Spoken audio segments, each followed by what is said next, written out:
आपल्या प्रगट दिनाच्या निमित्ताने आजचा रविवार दिनांक 1 मार्च 2026 परमपूज्य श्री सद्गुरू प्रेमल माताजी यांचं पृथ्वीवर शुभागमन झालं.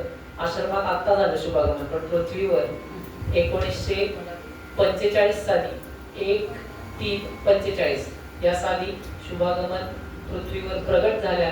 संतांचा प्रगट दिन असतो आणि सामान्यांचा वाढदिवस असतो, त्याच्यामुळे याला वाढदिवस म्हणायचं नाही, प्रगट दिन. गजानन महाराज प्रगट दिन, स्वामी समर्थ प्रगट दिन, साईबाबा प्रगट दिन, ज्ञानोबा माऊलींचाही प्रगट दिन. कारण की संत मंडळींचा पृथ्वीवर, भारतावर नाही पृथ्वीवर थोर उपकार असतो. तोच विषय आपल्याला आज माताजींच्या अभिष्ट चिंतन सोहळ्यानिमित्त बघायचा आहे.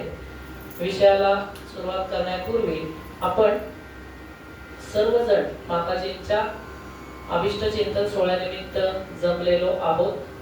मला सांगा, संत म्हणजे काय? संत म्हणजे काय? संत नाही, संत. आपल्या सर्वांना माहिती, संत म्हणजे ज्यांच्या जीवनात सहाचा अंत झाला. सहाचा अंत म्हणजे काय? षड्रिपूंचा अंत झाला. पण हे बोटावर मोजून सांगणं सोपं आहे महाराज, आणि माईकवर बोलणं पण सोपं आहे. 6 पैकी एकाचा जरी अंत आपण करू शकलो तरी खूप मोठी गोष्ट आहे. मग अशी ही संत मंडळी एवढ्या अधिकाराला का पोचतात? आपल्याला 2 संत प्राहुर या ठिकाणी लाभलेले आहेत. परमहंस बाळकृष्णानंद स्वामी, त्यांच्याच सत्शिष्या उत्तराधिकारी परमपूज्य श्री माताजी, असे 2 संत आपल्याला लाभलेले आहेत. म्हणजे आपण किती भाग्यवान आहोत आणि आपण कुठं पोहोचलो पाहिजे याचा विचार रोज आपण करायचा आहे महाराज. का आपल्याला काय कॉम्पिटिशन करायची आहे का परमहंसांची, माताजींची, किंवा कॉपी करायची आहे का? माताजींची कॉपी करून काही एक उपयोग होणार नाही. त्यांनी साडी नेसली तशी साडी नेसू, त्यांनी शाल घेतली तशी शाल घेऊ, त्यांनी केस वाढवले म्हणून मी केस वाढवले, त्याचा काही उपयोग नाही महाराज. आपण संत मंडळींच्या उपदेशावर चालण्यासाठी आजच्या या प्रवचनाचा खटाटोप. मग आजच्या विषयाला अनुसरून दुसरा एक मुद्दा सांगायचा राहिला की संत मंडळी ही तुमच्या आमच्या सारखीच आहेत महाराज. मला सांगा, माताजींना 2 हात आहेत, 2 पाय आहेत. परमहंसांना 2 हात होते, 2 पाय होते का 4 हात होते? नाही. संत मंडळी, ज्ञानोबा माऊली असोत किंवा नृसिंह सरस्वती असोत, शंकर महाराज असोत, स्वामी समर्थ असोत, हे सर्वांना मानवी देहाकृती आहेत महाराज. परंतु ते या पदाला का पोचतात? कारण या उपाधी माझी गुप्त, जे चैतन्य असे सर्वगत, ते तत्वज्ञ संत स्वीकारिती, या ओवीला अनुसरून संत मंडळी वागतात. संत मंडळी त्याच्यावर तंतोतंत चालतात, म्हणून ते त्या अधिकाराला पोचलेले असतात. कोणताही संत असं नाही महाराज की 4 हात 4 पाय घेऊन जन्माला आला, तो संत नाही. याच्यासाठी सांगण्याचं माझं कारण आहे की तुम्ही आम्ही देखील या संतांसारखाच देह आपल्याला मिळालेला आहे. आपल्याला पण 2 हात 2 पाय मिळाले, परंतु त्या देहाचं सोनं या संत मंडळींनी केलं, आणि ते आपण करण्यासाठी यांचा खटाटोप असतो. म्हणून प्रगट दिनासारखे महोत्सव किंवा परमहंसांच्या पुण्यतिथी सारखे महोत्सव ठिकाणी साजरे होतात. संत मंडळी ब्रह्मसत्या आणि जगन मिथ्या या युक्तीवर तंतोतंत चालत असतात, परंतु सामान्य माणूस जगन सत्य आणि ब्रह्म मिथ्या असा चाललेला असतो. सामान्याला संसार इतकी भुरळ पाडतो की ब्रह्म नावाची वस्तू या जगात आहे हे तो विसरूनच जातो महाराज. का? कारण की तेवढी प्रचंड प्रलोभन बाहेर आहेत. आता त्याबद्दल मी बोलत बसत नाही. सर्वात मोठं प्रलोभन तुम्ही आम्ही पाळलेलं आहे मोबाईल. मोबाईल ज्याच्या हातात त्याचं काही खरं नाही. तुम्ही म्हणाल महाराज फोन वापरायचाच नाही का? कारणासाठी फोन वापरायचा आहे, परंतु तुम्ही 24 तासातले 18 तास इंस्टाग्राम, फेसबुक, व्हॉट्सअप याच्यावर बसत असाल तर काही खरं नाही महाराज. का? मला सांगा की अग्नी हा स्वयंपाकासाठी वापरला तर योग्य आहे महाराज, परंतु सतत अग्नीजवळ बसलं तर आपलं काय होणार आहे? आपण काळे पडणार आहोत, भाजणार आहे. त्याप्रमाणे मोबाईल हा कामापुरती वापरायचा आहे. हेच उपदेश, हाच धडा आपण संत मंडळींच्या जीवनावरून घेत असतो, आणि असेच संत आपल्याला परमपूज्य श्री सद्गुरू प्रेमल माताजी यांच्या स्वरूपामध्ये आपल्याला लाभलेले आहेत. त्यांचाच आज अभिष्ट चिंतन सोहळा प्रगट दिन असल्याने माताजींच्या अभिष्ट चिंतन सोहळ्यानिमित्त या ठिकाणी कैवल्य साम्राज्य चक्रवर्ती यांच्या भावार्थ दीपिकेतील 12व्या अध्यायातील 8 क्रमांकाची ओवी आपण निरूपणाला घेतलेली आहे. ओवी आहे, म्हणून साधका तू माऊली, पिके सारस्वत तुझी या पाऊली, या कारणे मी साऊली न सांडी तुझी. ओवी सर्वांना आता कळतीये, कारण की परमहंसांचं ज्ञान, माताजींचं ज्ञान हे ज्ञानेश्वरी ऐकून आपल्याला ओवी म्हटली की त्यातला मतितार्थ गर्भितार्थ कळतो. ही त्यांचीच कृपा आहे. म्हणून आजची ओवी, म्हणून साधका तू माऊली. मला सांगा, माताजींचं संपूर्ण कार्य या ओवीमध्ये बसलेलं आहे. म्हणून साधका तू माऊली. ज्ञानोबा माऊली काय सांगतात 12व्या अध्यायात की साधकांची माऊली हा किताब त्यांनी कोणाला दिलाय, तर ते असं कार्य करणाऱ्या संतांना जे ज्ञानोबा माऊलींच्या मागेही झाले, ज्ञानोबा माऊलींच्या नंतरही झाले, अशांसाठी हे सखोल ज्ञान माऊलींनी लिहून ठेवलेलं आहे. आणि ती ओवी माताजींच्या कार्याला तंतोतंत बसत असल्याने ती ओवी आज आपण घेतलेली आहे. मला सांगा, परमहंस बाळकृष्णानंद स्वामी जेव्हा 1992 साली स्वानंद सुख निवासी झाले, म्हणजे देह ठेवला त्यांनी, तेव्हा परमहंसांची माताजींना आज्ञा होती की तुम्ही पुढील कार्य चालवायचं आहे. मला सांगा की सामान्य माणसाला साधा संसार पण धड चालवता येत नाही महाराज, तर सद्गुरूंची ही आज्ञा म्हणजे केवढी मोठी आज्ञा आहे महाराज, की एखाद्या मुलाचं लग्न करून दिलं, तो कमवत नसला तर बायको पण त्याला सोडून जाते, किंवा मग संसारात काही आर्थिक गणित बसत नाही, अशा बऱ्याच प्रॉब्लेम्स असतात. तर माणसाला साधा संसार धड करता येत नाही, तर हे एवढं मोठं ईश्वरीय कार्य हे माताजींवर का सोपवलं गेलं? कारण ह्या ज्या व्यक्ती आहेत किंवा ईश्वरीय कार्य करणारा नेमस्त असतो महाराज, तिथं कोणाचंच काही वशिला, कोणाचे पैसे, कोणाचं नातं असं काही तिथं चालत नाही. आज मी त्यांचा मुलगा आहे म्हणून मी गादीवर असं नाही, जो नेमस्त आहे तोच गादीवर असणार आहे. आणि गुरुजींच्या देखील गादीवर जे नेमस्त होते त्याच त्या बसल्या. ईश्वरीय कार्यात कितीही तुम्ही आटापिटा केला तरी जे मयुरेश नियोजन असतं, मोरयाचं नियोजन भूस्वानंद क्षेत्राचं, त्याप्रमाणेच कार्य होत असतं. त्याप्रमाणे परमहंसांनी माताजींना आज्ञा केली. पण तेव्हा आता आजचं प्रवचन म्हणजे संपूर्ण माताजींचं आपण चरित्र प्रवचनातून उलगडणार आहोत. मग माताजींना आज्ञा केल्यानंतर माताजी तेव्हा तुमच्या आमच्यासारख्याच संसारामध्ये होत्या, परंतु नुसतं दाखवायला संसारामध्ये होत्या. त्या ससून हॉस्पिटलच्या नोकरीमध्ये सिस्टर म्हणून रत होत्या, म्हणजे सेवेमध्ये रत होत्या. तिथं देखील त्यांच्याकडून सामान्य जनांची सेवा करून घेतली गेली महाराज. मला सांगा, सर्वात मोठं क्षेत्र, अवघड क्षेत्र मेडिकलचं आहे महाराज. एक वेळ पोलिसांचं पण ठीक आहे, वकिलांचं पण ठीक आहे, परंतु अवघड क्षेत्र मेडिकल क्षेत्र आहे. त्या क्षेत्रामध्ये कोणतंच टाइमचं बंधन नसतं. जेव्हा जेव्हा पेशंट येईल तेव्हा तेव्हा तुम्हाला रेडी राहावंच लागतं आणि सेवा तत्परतेने बजवावी लागते. मग ही मोठी तपश्चर्या माताजींकडून झाली. ही काही तप माताजींकडून महाराजांनी करून घेतलं, ते ससून हॉस्पिटलच्या सेवेमध्ये. मग माताजींना जेव्हा गादीवर बसण्याची आज्ञा झाली तेव्हा नोकरी का कार्य असे 2 प्रश्न समोर आले. माताजींचं चरित्र चाललंय.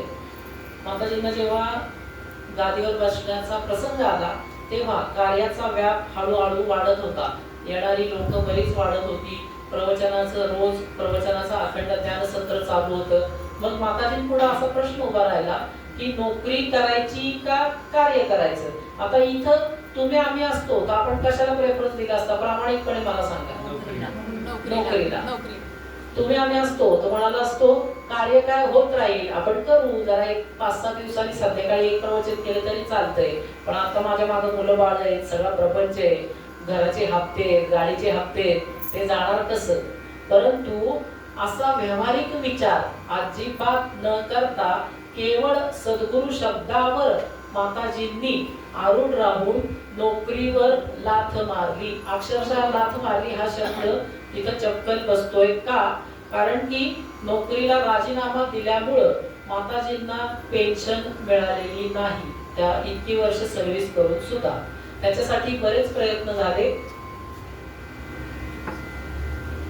त्याच्यासाठी बऱ्याच लोकांनी, बऱ्याच अधिकाऱ्यांनी प्रयत्न केले, पण तुम्हाला सांगतो ना, जे ईश्वरीय नियोजन असतं त्याच्या पुढे काही चालत नाही.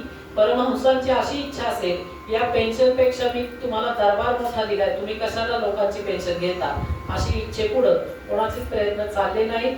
आणि माताजींचं कार्य, माताजींनी नोकरीवर लाथ मारली आणि माताजींनी कार्य प्रामाणिकपणे सुरू केलं. मग आता कार्य सुरू केल्यानंतर इथपर्यंत ठीक आहे भाग, की माताजींनी नोकरी डावलली सगळं. माताजींच्या घरी त्यांचे म्हणजे पतिदेव होते आणि आम्ही 3 मुलं असं माताजींकडे होतो. परंतु परमहंसांची परीक्षा म्हणजे सद्गुरू परीक्षा ही प्रचंड कठीण असते महाराज. ती काय तुमची आमची सीईटी परवडली, जेई काय ते जेई परवडली, अजून ती मेडिकलची नीट परवडली, परंतु ह्या परीक्षा अखंड म्हणजे भक्ताचं सत्व पाहणाऱ्या परीक्षा असतात. माताजींनी कार्याची निवड केली, नोकरी सोडली. 2 वर्षांत म्हणजे परमहंस स्वानंद सुख निवासी झाले 1995 साली, 1992 साली, आणि लगेच 2 ते 3 वर्षात माताजींच्या पतिदेवांना देखील देवाज्ञा झाली. मग व्यावहारिक लोकांना तर आणखीनच फावलं. व्यावहारिक लोक म्हणाली, आता तुमची प्रवचन, तुमचं कार्य हे आता राहू द्या, तुमच्या मागे 2 तरुण मुली आहेत, मुलगा लहान आहे, मी तेव्हा 10वीला होतो, मुलगा लहान आहे, तर या तिघांचा विचार करता आता परत नोकरीला तुम्ही जॉईन व्हा. परंतु तेव्हा परत तुमच्या आमच्यासारखं माणूस असतं, परत आपण पहिलं कार्याची निवड केलीच नसती. ईश्वराने अशा व्यक्तीवर कार्य सोपवतो जो त्याचा अधिकारी आहे महाराज. मी तुम्हाला प्रत्येक सत्संगातून सांगत असतो की अध्यात्म म्हणजे वाघिणीचं दूध आहे महाराज. वाघिणीचं दूध हे साध्या भांड्यात राहत नाही. तुम्ही वाघिणीचं दूध काढलं, साध्या भांड्यात घेतलं तर ते चिरून ते खाली सांडतं. त्याला सुवर्ण पात्रच लागतं, म्हणजे सोन्याच्या पात्रातच वाघिणीचं दूध घ्यावं लागतं तर ते टिकतं. त्याप्रमाणे कार्य हे वाघिणीचं दूध आहे महाराज, आणि त्याच्यासाठी सुवर्ण पात्राची निवड, माताजी म्हणजे सुवर्ण पात्र आहे. म्हणून अशा व्यक्तींची निवड सिद्ध सद्गुरूंकडून होत असते. मग माताजींच्या पतिदेवांना 1995 साली देवाज्ञा झाल्यानंतर व्यावहारिक लोकांना आणखीनच मूठभर मास चढलं की नाही, आम्ही सांगत होतो तुम्ही काय असलं करू नका, प्रवचन करू नका, काय दिलंय त्या देवाने, उगीच काय सद्गुरू काय करताय, ज्ञानेश्वरी काय सांगताय, काय काय करताय, त्याचं काय खरंय का, मुलांकडे लक्ष द्या, आता उगीच काय जास्त हे करू नका, असे बरेच उपदेश नातेवाईकातून, काही थोर मंडळीकडून बरेच उपदेश आले. ससूनच्या मेट्रन म्हणजे त्यांचं प्रमुख असतात मेट्रन, तुम्हाला माहिती, मेट्रन घरी आल्या आणि म्हणाल्या की तुम्ही आता 10 दिवस होऊ दे, लगेच जॉईन व्हा, मी सगळं कागदोपत्री काम करते. परंतु माताजी निश्चयाचा महामेरू, बहुत जनांसी आधारू, त्यांना नोकरीचं काहीच नव्हतं महाराज. संतांना हे ज्ञान असतं, मी परत सांगतोय, सामान्य व्यक्ती असती त्यांनी लगेच नोकरी जॉईन केली असती. माताजींनी ध्यानामध्ये परमहंसांना विनवणी केली, आळवणी केली. माताजींचं ब्राह्ममुहूर्ताचं ध्यान हे 2 तास असतं पहाटे. त्या ध्यानामध्ये माताजींनी परमहंसांना आवाहन केलं, परमहंस कृपाळू सज्जन तुम्ही संत जन, एवढे कृपा द्यान तुमचे वजन. या उक्तीनुसार परमहंस प्रगटले ध्यानामध्ये. त्यांनी सांगितलं नवलेताई, माताजींना नवलेताई असं त्यांचं लाडाचं नाव होतं परमहंसाचं. नवलेताई तुम्ही काळजी करू नका, तुम्ही कार्याची निवड केली आहे ना आणि सद्गुरूंचा शब्द आहे ना त्याच्यावर फक्त आरूढ राहा. एवढे शब्द सद्गुरूंचे ऐकले. माताजींनी 10 दिवसानंतर सर्वांना निर्णय जाहीर केला की मी काही नोकरीला जाणार नाही, कोणीही येऊन इथं आमचं डोकं खाऊ नये किंवा हा विषय काढू नये असं माताजींनी सांगितलं आणि माताजी कार्यावर आरूढ झाल्या. मग गुरुपौर्णिमा आली होती त्यावेळेस, म्हणजे जेव्हा माताजींच्या पतींना देवाज्ञा झाली त्याच्यानंतर 13 दिवसांनी गुरुपौर्णिमा आली होती. मग त्या गुरुपौर्णिमेपासून माताजींनी पुढचं कार्य सुरू केलं. मला सांगा केवढे कठीण प्रसंग आहेत महाराज, नाहीतर सामान्य माणूस कधीच कोसळून गेला असता. अहो दुसरं काय करतात, पत्रिकेनुसार काय एखाद्या गोष्टी काही झाल्या नाही तरी माणसं लगेच फोन करतात, महाराज अहो आम्ही इतका जप केला, जसं जप करून देवाला उपकारच केला. ते देवाचे नाही, ते ग्रहांचे जप आहे. महाराज 21 दिवस जप केला काही झालं नाही. मी त्यांना म्हणतो जप केला झालं नाही, हे काय देवावर आपण उपकार केलेत का? पण ती भाषा त्यांना कळत नाही. त्याप्रमाणे माताजींसारख्या ईश्वराशी किंवा सद्गुरूंशी भांडू शकल्या असत्या की मी कार्य निवडलं मग असे का अडथळे मला आले, अशी काय त्याला म्हणतात कणभरही श्रद्धा माताजींनी सद्गुरूंवर ढळून दिली नाही. म्हणजे ज्ञानेश्वरीची ओवी ब्रह्मरूप ब्रह्मनिष्ठा राखे पूर्ण तत्परायण अहर्निशी. जे आपलं ब्रह्म आहे, जे आपलं परब्रह्म आहे, गणेशी ब्रह्म, त्याच्यावर निष्ठा आणि ते ब्रह्म ज्यांनी दाखवलं त्या सद्गुरूंवर पराकोटीची निष्ठा, अशा 2 सूत्रांवर माताजींनी आतापर्यंतचं कार्य संपन्न करीत आणलेलं आहे. आता माताजींनी मग नोकरी आणि कार्य याच्यात कार्याची निवड केली. मग साधका तू माऊली पिके सारस्वत तुझी या पाऊली, ओवीवर निरूपण चाललंय. साधका तू माऊली, मग सांगा की कार्याची निवड ही केवळ साधकांसाठी माताजींनी केली. मला सांगा माताजींना काय गरज होती का? त्यांना नोकरी होती, त्यांना पगार पाणी होतं, त्यांचा प्रपंच व्यवस्थित होता. मग या कार्याची निवड सद्गुरु शब्दा खातर का केली? कारण साधका तू माऊली, आजच्या ओवीचा विषय, साधकांची माऊली हे पद सद्गुरूंनी दिलंय, त्याला जागलं पाहिजे महाराज. नुसतं सद्गुरूंकडून पद घेऊन उपयोग नसतो, त्याला पूर्णपणे खाल्ल्या मिठाला जसं जागायचं असतं त्याप्रमाणे सद्गुरु उक्तीला जागावं लागतं, तरच साधका तू माऊली. पुढं काय म्हणतात माऊली? पिके सारस्वत तुझी या पाऊली. मग आता पिके सारस्वत तुझ्या पाऊली म्हणजे काय? माताजींनी परमहंसांचं स्वानंद सुख निवासी झाल्यापासून ते आज तागायत अखंड ज्ञानेश्वरीचं ज्ञान मुखावाटे अखंड चाललेलं आहे. त्याच्यात खंड नाही महाराज. हे ज्ञानेश्वरीचं ज्ञान म्हणजे सरस्वतीचा यज्ञ आहे महाराज. की माताजींचं ज्ञान कुठून येतं काय येतं ते कळत नाही. माताजी व्यासपीठावर येऊन बसतात आणि संपूर्ण ज्ञानेश्वरीचं सार, संपूर्ण ज्ञानेश्वरीचं विज्ञानात्मक प्रवचन साधकांच्या गळी उतरवण्याचा प्रयत्न असतो. गळी का म्हणतोय? कारण की उपदेशी तुका मेघवृष्टीने ऐका. परमहंसांनी माताजींना सांगितलं की प्रवचनात 100 जण असतील तर त्यातले 5 जण तरी आत्मज्ञानाचे चकोर असतील. त्याच्यामुळं आपण आपला विषय कधीच सोडायचा नाही, असं परमहंसांचं बाळकडू माताजींना आहे.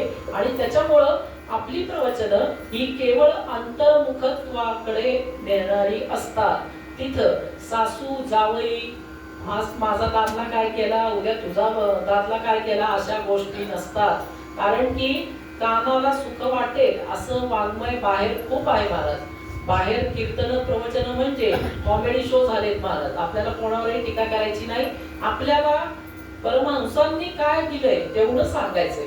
मग माताजींची प्रवचनं ही अंतर्मुखत्वाकडे साधकाला नेणारी असतात.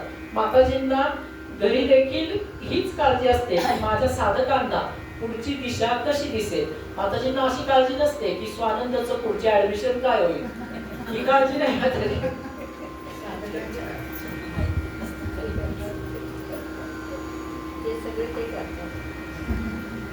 किंवा वेदांगीला सीईटी मध्ये मार्क मिळतील का असल्या काळज्या माताजी करत नाही.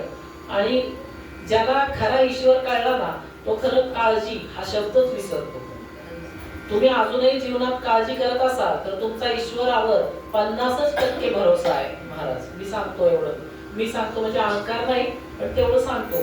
कारण की काळजी हा शब्द जीवनातून वजा होतो जेव्हा आपले ब्रह्मनिष्ठा राखे पूर्ण तत्परायण अहर्निशी. ज्ञानोबा माऊलींनी एवढं सांगून ठेवलं ना आपल्याला की तुम्ही जे आपलं आराध्य आहे, जे आराध्य महागणेश सत्ता आहे, जे सद्गुरुनाथ आहे, जी देहामध्ये चैतन्य शक्ती आहे कुंडलिनी माता, या तिघांवर पुरेपूर भरोसा ठेवा ना आणि कार्याला लागा.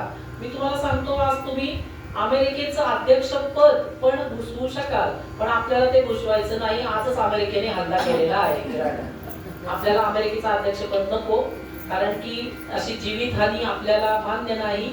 आपण दुरितांचे तिमिर जावो, विश्व स्वधर्म सूर्य पाहो, या तत्वावर चालणारी मंडळी आहोत. आज सकाळीच बातमी आली की इराणचे ते खेमानी त्यांचा मृत्यू झालाय. कोंबडे नाही, खोमणे आता इकडे नाही तर म्हणाल इराणचे कोंबडे.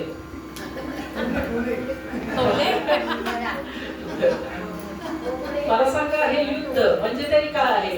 माझी सत्ता पाहिजे, तुझी सत्ता पाहिजे, आम्ही काय महाराज, याच्यात काही एक अर्थ नाहीये. आता विघ्न संतोषी लोकांना असं वाटतं की आता तिसरं महायुद्ध व्हावं आणि भारताने त्याच्यात उडी घ्यावी. अरे पण तुला काय करायचंय? बऱ्याच लोकांचे मेसेज आणि फिरायला लागले, आता तिसरं महायुद्ध होणार, आता भारताला धोका, याला धोका. मी त्यांना म्हणतो, तसल्या काळजी करण्यापेक्षा ईश्वराला प्रार्थना कर ना बाबा, ईश्वराचं नाम घे, म्हणजे हे युद्ध टळेल. आणि कसं आहे, हे युद्ध देखील ईश्वरीय नियोजन आहे. यांनी काय केलंय, ईश्वर काय करतो, त्यांना आता मूळ जो धर्म आहे त्या धर्माचा उदय जवळ आलेला आहे. त्याच्यामुळं या गोष्टी घडतायत. आपण फक्त साक्षी भावाने त्याच्यात लक्ष घाला आणि आपल्या साधनेवर आरूढ राहा. आपल्या विषयाकडे वळू आपण.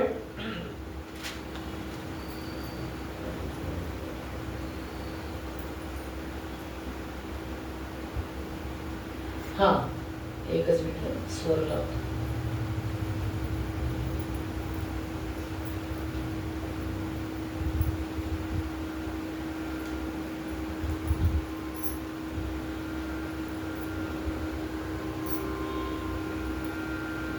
मग विषय आपला चाललाय, साधका तू माऊली, पिके सारस्वत तुझी या पाऊली. माताजींच्या पावलावर सारस्वत पिकलं. सारस्वत पिकलं म्हणजे काय? अखंड नामाचा यज्ञ, अखंड ज्ञानेश्वरीचा यज्ञ, अखंड विज्ञानात्मक प्रवचनाचा यज्ञ माताजींनी सुरू ठेवला. ते म्हणजे पिके सारस्वत तुझी या पाऊली. अव्याहतपणे प्रवचनाचा, ज्ञानेश्वरीचा ज्ञान यज्ञ सुरू आहे. त्यात अजिबात खंड नाही. त्या दिवसापासून सद्गुरु आज्ञा झाली तेव्हापासून आजपर्यंत अखंड ज्ञानाचं हवन या ठिकाणी, बाहेर कुठं बोलवणे आली तर तिथं, आणि श्री क्षेत्र विनायकपुरमला संकष्टी चतुर्थीला अखंड ज्ञान यज्ञ चालू आहे. म्हणून सारस्वत पिके तुझी या पाऊली. मग माताजींची ही अवस्था का झाली महाराज? कारण की माताजींवर परमहंसांचा वरद हस्त होता आणि माताजींनी, परमहंसांनी सांगितलेलं ज्ञान तंतोतंत आत्मसात केलं. त्याच्यामध्ये कोणतंच हे ठेवलं नाही. मगाशी आपला विषय झाला की माताजींची नोकरी ही मेडिकल या विभागातली होती. मेडिकल विभाग म्हणजे आता तरी त्या नोकऱ्या सोप्या झाल्या ससूनच्या. आता इथे ससूनची मंडळी आहेत ज्येष्ठ, आपल्या गावडे मावशी आहेत, सविता मावशी आहेत, सोनईकर मावशी आहेत, शितोळे आहेत, ज्यांनी माताजींच्या समवेत तिथं काम केलेलं आहे. अशी ही मंडळी आहेत. गोस्वामी मावशी आहेत. हो, गोस्वामी मावशी आमच्या फक्त मेट्रो व्हायच्या राहिल्या होत्या.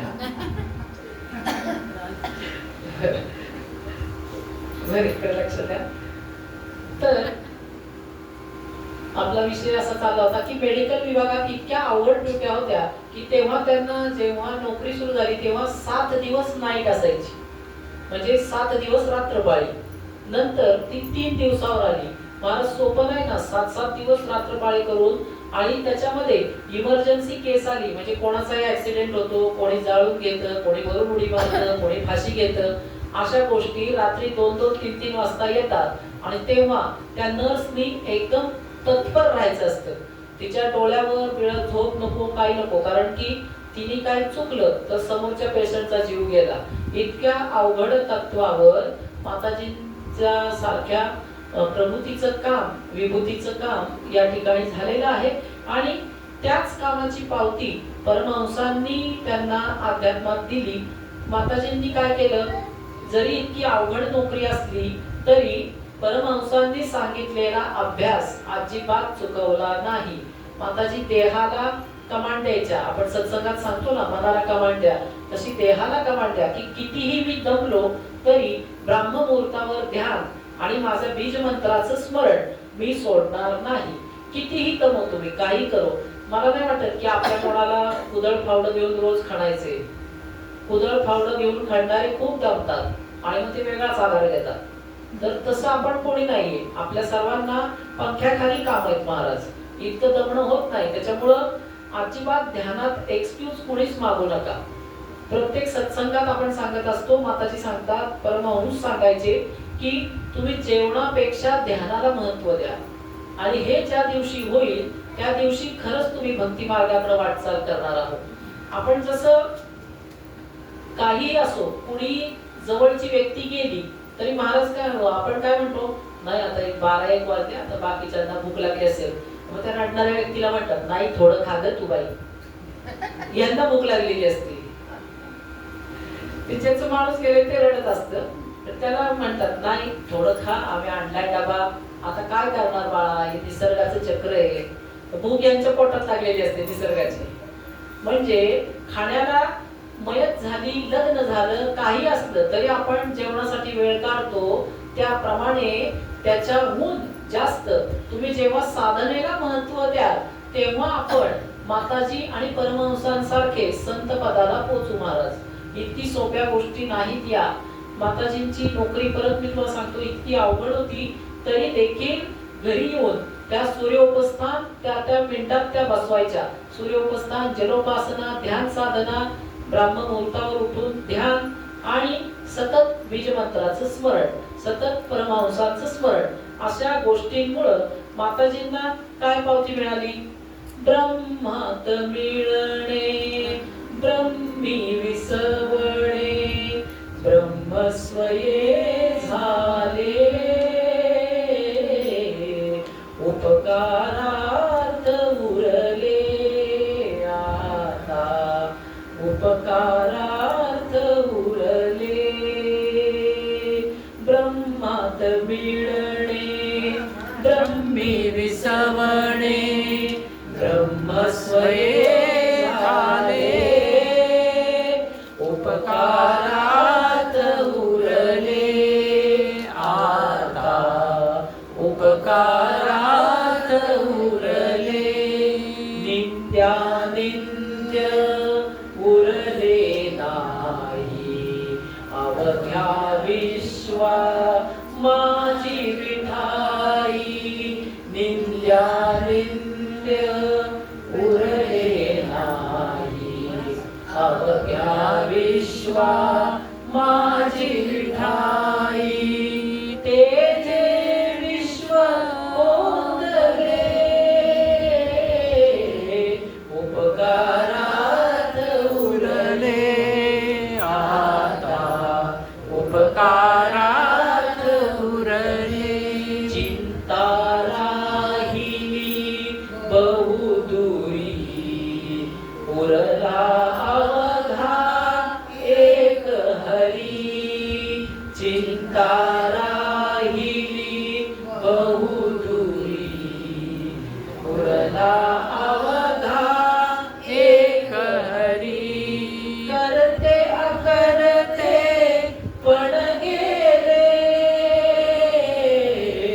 उपकारात उरले आता, उपकारात उरले.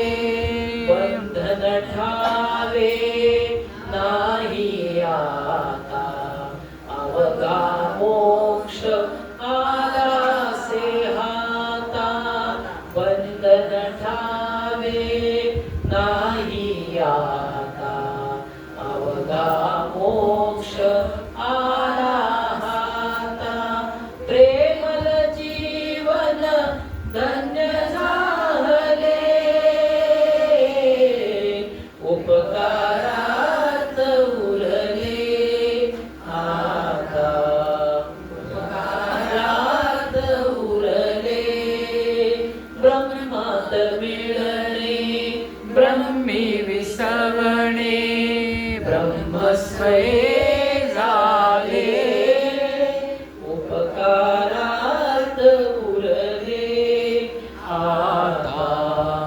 उपकारार्थ उरले, उपकारार्थ उरले, आता उपकारार्थ उरले. माताजींच्या परावाणीतून प्रगट झालेली ही गीतं आहेत महाराज. ही गीतं म्हणजे माताजींच्या अवस्थेला असलेली पावती आहे.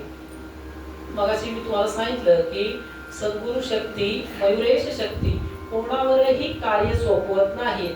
त्याप्रमाणे सुवर्णपात्र त्यांना लागतं आणि माताजी सुवर्णपात्र झाल्याची पावती ही म्हणजे प्रेमळ गीतं आहेत महाराज. ब्रह्मात मिळणे ब्रह्मी विसवणे, ब्रह्मस्वये झाले. ब्रह्मात मिळणे म्हणजे काय?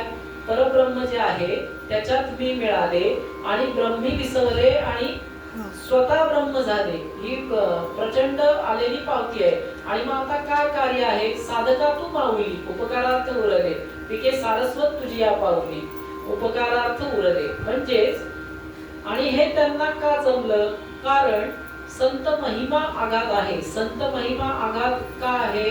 संत मेन काय करतात ते आपण पाहायचे. आपल्याला नुसतंच आज माताजींचं जीवनपट पाहायचंय का? आपल्याला माताजींच्या जीवना चरित्रातून आपल्याला काय घेता येईल ते आपल्याला दोन शब्द कळले तर आजच्या अभिष्ट चिंतन सोहळ्याचं खरा फायदा आहे महाराज. अभिष्ट चिंतन सोहळा किंवा परमहंसाचा पुण्यतिथी सोहळा हे आपण का आयोजन करतो? आपला वेळ जात नाही म्हणून, तुमचा वेळ जात नाही म्हणून, का माझा वेळ जात नाही म्हणून, का माताजींचा घरी वेळ जात नाही म्हणून. हे आयोजन करण्यामाग जी मंडळी श्रवण ऐकायला येतात, जी मंडळी प्रवचन ऐकायला येतात, त्यांना त्यांच्या जीवनामध्ये या दोन शब्दांचा काहीतरी उपयोग व्हावा ही त्याच्या मागची तळमळ असते. मग संत मंडळी किंवा माताजींचं जे आपण चरित्र चाललंय ते त्यांना का साधलं? ब्रह्मात मिळणे ब्रह्मे विसवणे, ब्रह्मस्वये झाले, उपकारार्थ उरले. ही अवस्था माताजींना का प्राप्त झाली? तर माताजींनी सुख हे बाहेर शोधलं नाही. इथंच संत आणि आपल्यात हाच फरक आहे महाराज. आपण सुख शोधायला बाहेर निघतो. आपण काय म्हणतो? नाही एक महिना बरंच रुटीन झालंय, आता जरा थोडस फिरून येऊ, जरा चेंज रुटीनला, म्हणजे सुखाच्या शोधात चालले बरं काय. मग रुटीनला फिरून येऊ तर चालले. आता काही जण मला मागच्याच आठवड्यात म्हणाले, महाराज आम्ही दुबईला चाललेलो आहोत, 2026 वाईट आहे तर काय प्रॉब्लेम नाही ना? आता प्रॉब्लेम झाला, अडकून बसले. मी त्यांना गोचरी स्थिती सांगितली होती. त्यांना म्हटलं या या तारखांमध्ये जाऊ नका, कारण की सगळे वक्री ग्रह दाखवत आहे. मागचा अजितदादा पवारांचा ऍक्सिडेंट देखील 28 फेब्रुवारीलाच झालाय, 28 जानेवारीला झालाय. आणि आता काल बरोबर तीच ग्रहस्थिती आहे. आणि मग आता इराणवर हल्ला आज अमेरिकेने केलाय. म्हणजे जी तप्त ग्रहस्थिती आहे त्याच्यात शक्यतो प्रवास टाळावे. मग आता दुबईला जे युनिट जाऊन बसले ते अडकून बसले तिथे. त्यांना सांगितलं होतं की जास्त तुम्ही हे करू नका, जमलं तर कॅन्सल करा. पण नाही म्हणे, एवढा खर्च कोण कॅन्सल करा. मग आता ते भारतीय दूतावासाची वाट पाहत बसले तिथे. विमानतळ बंद, विमान बंद, सगळं बंद. मग आपला विषय चाललाय सुख शोधायची व्याख्या चालली. संत मंडळी सुख दुबईत शोधत नाही, संत मंडळी सुख जर्मनीत शोधत नाही, संत मंडळी सुख अमेरिकेत शोधत नाही.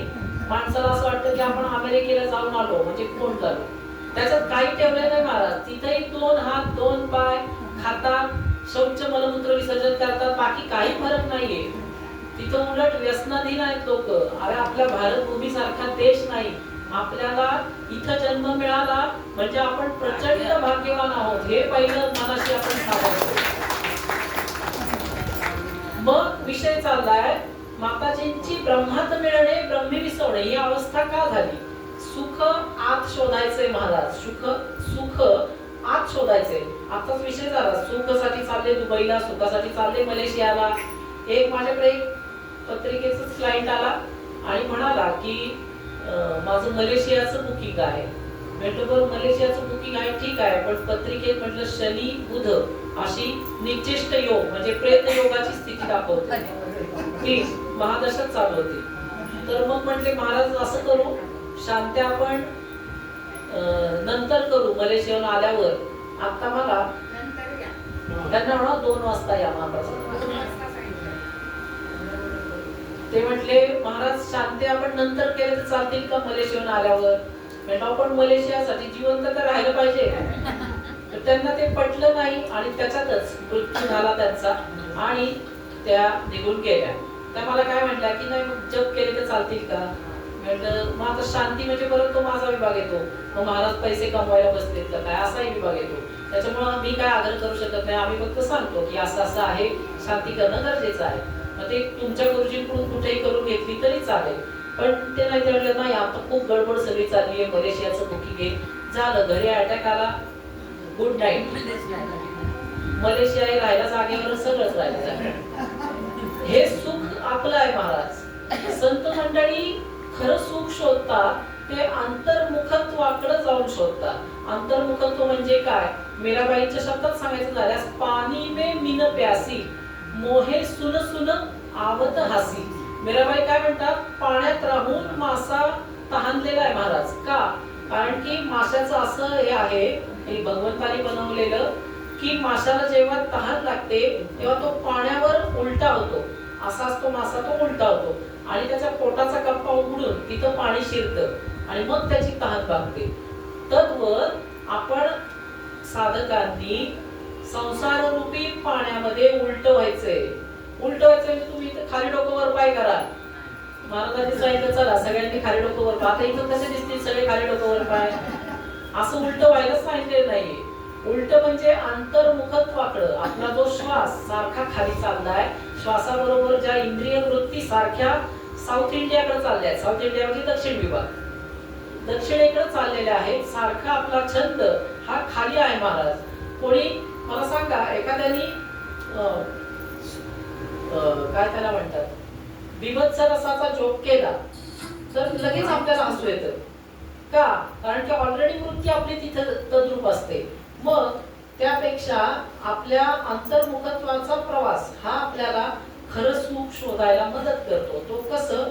तर अंतर्मुखत्व म्हणजे काय? पहाटे ब्राह्म मुहूर्तावर कितीही तुम्ही गडबडीत असो, कितीही तुमच्या मागे घाई असो, घरामध्ये सख्या मुलीचं मुलाचं लग्न असो, कोणत्याच अटी तिथं सांगायच्या नाहीत, कोणत्याच एक्सक्यूज तिथं द्यायचा नाही. असं जेव्हा तुम्ही साधना सुरू कराल तेव्हा तुम्ही अंतर्मुखत्वाच्या प्रवासाकडे निघणार आहे महाराज. तुम्ही देताय एक्सक्यूज, तुम्ही देताय कारण. आम्ही विचारतो की ध्यान झालं का आज? नाही ना, काल खूप जरा भाच्याच्या नातीच्या वहिनीचं कोणाचं तरी लग्न होतं, तिकडं गेलो आणि तिकडून रात्री यायला 1 वाजला. मग कशी जाग येणार पहाटे 5ला? हे असले एक्सक्यूज काही द्यायचीच नाही महाराज. तुम्ही कुठेही जा, मी तर म्हणतो तुम्ही येऊन 4ला झोपले तरी 5ला ब्राह्ममुहूर्तावर ध्यान करायचंय. आणि असं आपल्या इथं माझे समोर बसलेले आहेत विजयजी शिंदे. हे गाडीवर त्यांच्या बिझनेस निमित्त महाराष्ट्रभर फिरतात, 2 व्हीलरवर, पण अखंड चिंतन बीज मंत्राचं करतात. अखंड सद्गुरु समर्थ माताजींचं अनुग्रहित आहेत आणि त्याच्यामुळे त्यांना इतके सुंदर अनुभव येतात. येऊन ते 4 वाजता जरी झोपले तरी 5ला ब्राह्ममुहूर्तावर ध्यान करतात आणि मला मेसेज टाकतात, महाराज मी ध्यानाला बसतो. हा नुसतं मेसेज टाकतात नाही ना? नाही, नुसतं मेसेज टाकणारी व्यक्ती कळते कारण की त्यांना अनुभव खूप छान येत आहेत. त्याच्यामुळं ते बरोबर आरूढ आहे. तसंच सर्वांनी, प्रत्येक जण असेलही असं आपण नाही म्हणू शकत की ध्यानाला तुम्ही कमी महत्व देताय, पण असं एखादा असेल तर त्यांनी याच्यातून उपदेश घ्या आणि ध्यान साधनेला कधीच खंड पाडायचा नाही. हे आपल्याला संत मंडळी त्यांच्या जीवन पटावरून शिकवत असतात. मग सर्व सुख अधिकारी उच्चारी हरिनाम. सर्व सुखाचा अधिकारी कोण आहे? जो हरिनाम उच्चारतोय तोच सर्व सुखाचा अधिकारी आहे. तुम्ही कोणतीही नावं घेत बसा, दिवसभर बोलू सोनू टोनू, त्यांनी काहीही तुमच्या याच्याशी काही पुण्य उगच राहणार नाही आणि जे आहे पुण्य ते ऱ्हास होईल. त्याच्यापेक्षा सोनू मोनू टोनू काय ऋतिक अमित बरीच नाव आहेत ती घेत बसला तर उपयोग नाही. तुम्ही जेव्हा जेव्हा तुम्हाला वेळ आहे, जेव्हा ऑफिसात वेळ आहे, तेव्हा कशाला काही गप्पा, बाष्कळ गप्पा की माझं काय झालं, तुझं काय झालं, आज ती काय म्हणाली, आज तो काय म्हणाला, आज मोदींनी कोणता विषय मांडला, अरे आपल्याला काय करायचंय मोदींच्या विषयाशी? तू तुझं नामस्मरण कर ना बाळा. नामस्मरणामध्ये जेवढं तू चिंतनात रत होशील तेवढा तुझा मृत्यू नंतरचा प्रवास सुखकर होणार आहे महाराज. आता आपल्याला टिंगल वाटते, आता आपल्याला वाटतं की काहीही नाही, परंतु मृत्यू नंतरचा प्रवास इतका भयानक असतो की तो जो भोगतो त्यालाच तो कळतो. परंतु अशा काही शास्त्रामुळं, आध्यात्मिक शास्त्रामुळं संत मंडळींना तो प्रवास आधी कळलेला असतो.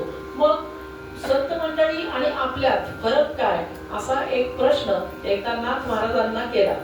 छोटासा दृष्टांत सांगतो की त्यांच्याकडे एक शेठजी आला शेजारचा आणि म्हणाला, नाथ महाराज माझ्यासारखेच तुम्ही पण कपडे घालताय, माझ्यासारखीच तुम्ही पगडी घालताय, त्यावेळी पगडी घालायचे, माझ्यासारखंच तुम्हाला एक मुलगा आहे, मला देखील एक मुलगा आहे, तुम्हाला पत्नी आहे, मलाही पत्नी आहे, मग असं काय तुमच्यात की लोक लाईन येऊन लावतात आणि तुमच्या श्रीचरणी दक्षिणा वाहतात, फुलं वाहतात, फळं वाहतात आणि माझी तर जी वसुली आहे ती कोणी देत नाही.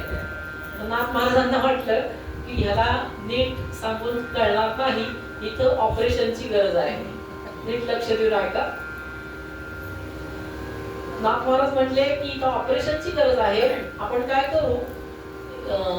त्या शेठजीला म्हटले की मला भविष्य जाणतं, नाथ महाराज भविष्य तज्ञ होते, मला भविष्य कळतं, याच्यावर तर तुमचा विश्वास आहे ना? म्हटले हो.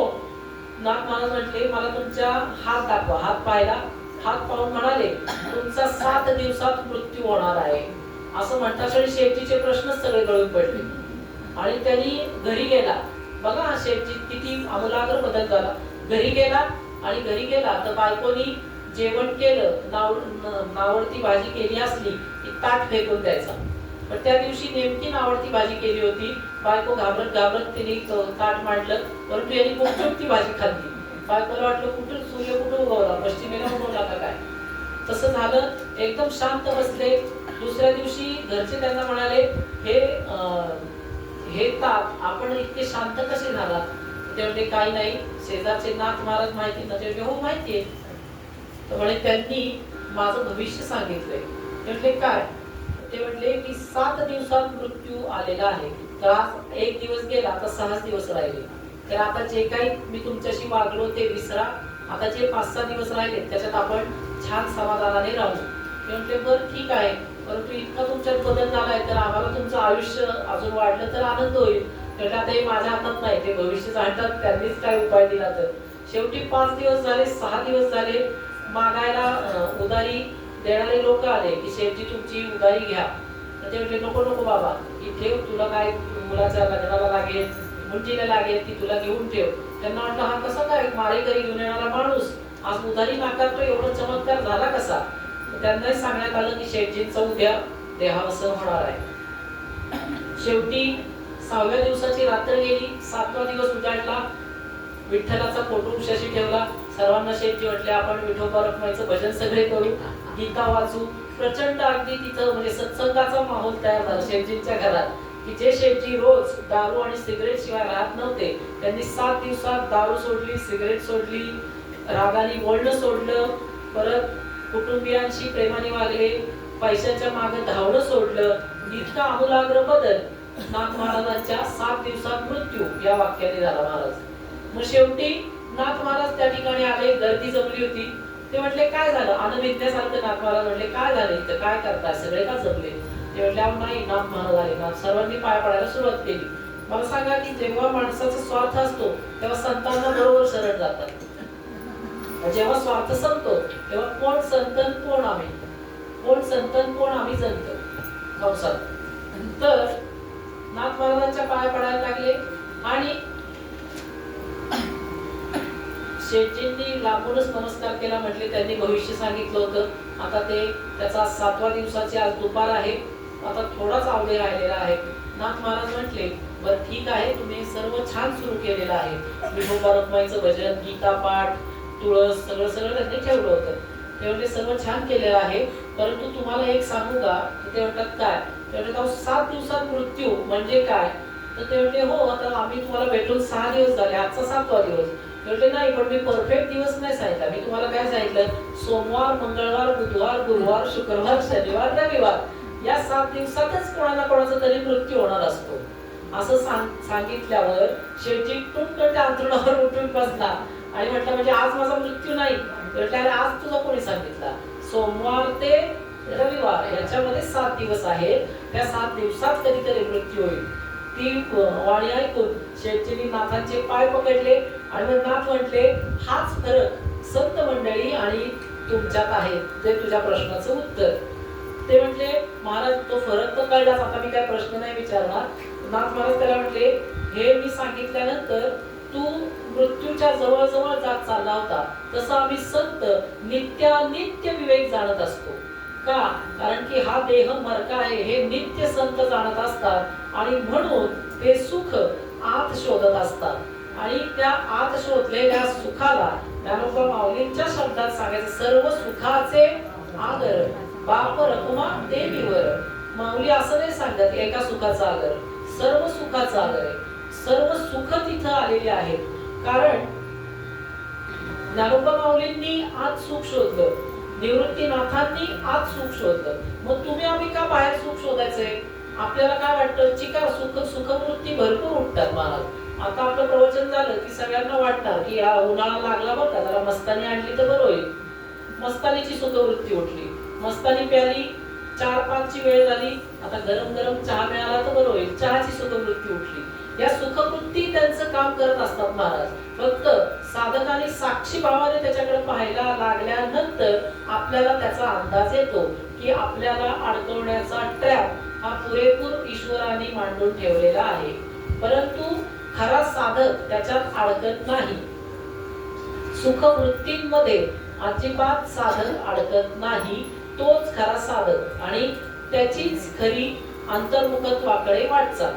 मग आपल्याला सर्व सुख पाहण्यासाठी सुखांचे 4 प्रकार आहेत, ते थोडक्यात सांगतो. आपण माताजींच्या चरित्रावर बोलत आहोत. सुखांचे 4 प्रकार काय आहेत? दुःखातून सुख वजा. मला सांगा की जीवनामध्ये एक दुःख असेल तर सर्व प्रकारची सुख वजा होतात. ज्याप्रमाणे दशरथाला पोटी पुत्र नव्हता, त्याच्यामुळं त्याची सर्व सुख हात जोडून उभी होती दशरथापुढे, परंतु ती सर्व सुख त्याच्यातून वजा झाली. दुसरं, रावणाकडे 80,000 स्त्रिया होत्या, परंतु एक सीता मिळत नाही, म्हणून त्या सर्व स्त्रियांचं सुख त्याला घेता आलं नाही. म्हणजे आपण काय पाहिलं? दुःखातून सुख वजा. दुसरा प्रकार दुःखातून दुःख वजा. दुसऱ्याचं जास्त दुःख पाहिलं की आपलं दुःख वजा होतं. पहिला प्रकार काय सांगितला मी? दुःखातून सुख वजा. सुखातून नाही, दुःखातून सुख वजा. दुसरा प्रकार काय सांगितला? दुःखातून दुःख वजा. मी आता प्रवचन झालं विचारणार आहे प्रत्येकाला. पहिला प्रकार काय होता? बरोबर. आणि दुसरा? बरोबर. म्हणजे जागे आहेत सगळे. दुःखातून दुःख वजा. दुःखातून दुःख वजाचं काय आपल्याला पाहायचंय?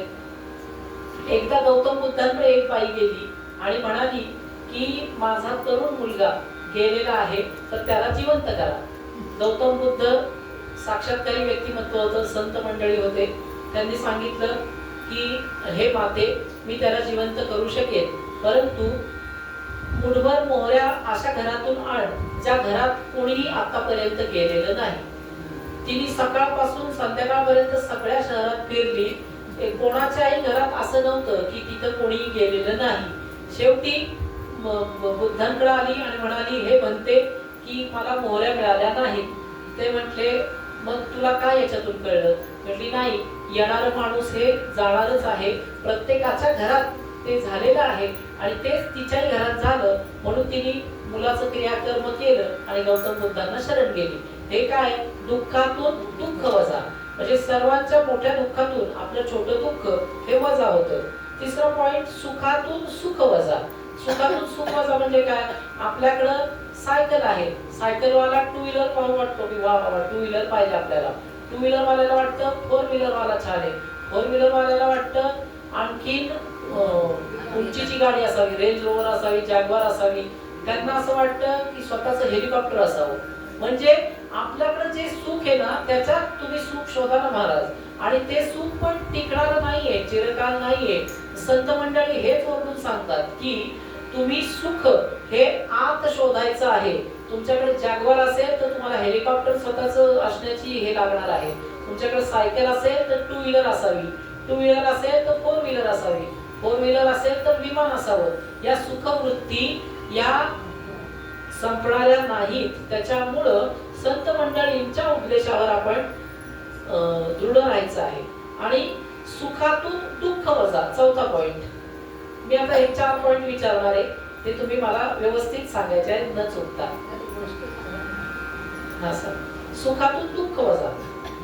एकदा एका परमार्थ प्राप्तीचं सुख तुम्हाला मिळालं की जीवनातील सर्व दुःख त्याच्यातून वजा होतात. म्हणजे चौथा पॉइंट, सुखातून दुःख वजा. मग या चारही आपण जे पॉइंट पाहिले त्याच्यानुसार संत प्राहू तात्पुरती सुख शोधतच नाही. तात्पुरती सुख म्हणजे काय? आता मी तुम्हाला उदाहरण दिलं की आपण मस्तानी प्याली, ती जिभेवर ठेवली तेव्हा गार वाटलं, ती पोटात गेली तेव्हा जरा बरं वाटलं, थोड्या वेळाने त्याचं मलमूत्र झालं, सुख संपलं. त्याचप्रमाणे आंब्याचे दिवस आले, आंबा खाल्ला जिभेला छान वाटलं, आंबा खाल्ला पोटाला छान वाटलं, जास्त आंबा खाल्ला तर मागचं बिघडलं. हे सुख आहे महाराज, मानवाचं सुख हे आहे. याच्यात अडकायचं नाही आपल्याला. आपल्याला केवळ सुखाचा सोहळा अनुभवे कोवळा, सुखाचा सोहळा अनुभवे कोवळा, तो हा जोडलासे पांडुरंग पांडुरंग, सुखाचा सोहळा अनुभवे कोवळा, सुखाचा सोहळा. आता माझी काया सुखावली आसे, आता माझी काया सुखावली आसे, नसे आता काही मेळविणे, सुखाचा सोहळा अनुभवे कोवळा, सुखाचा सोहळा.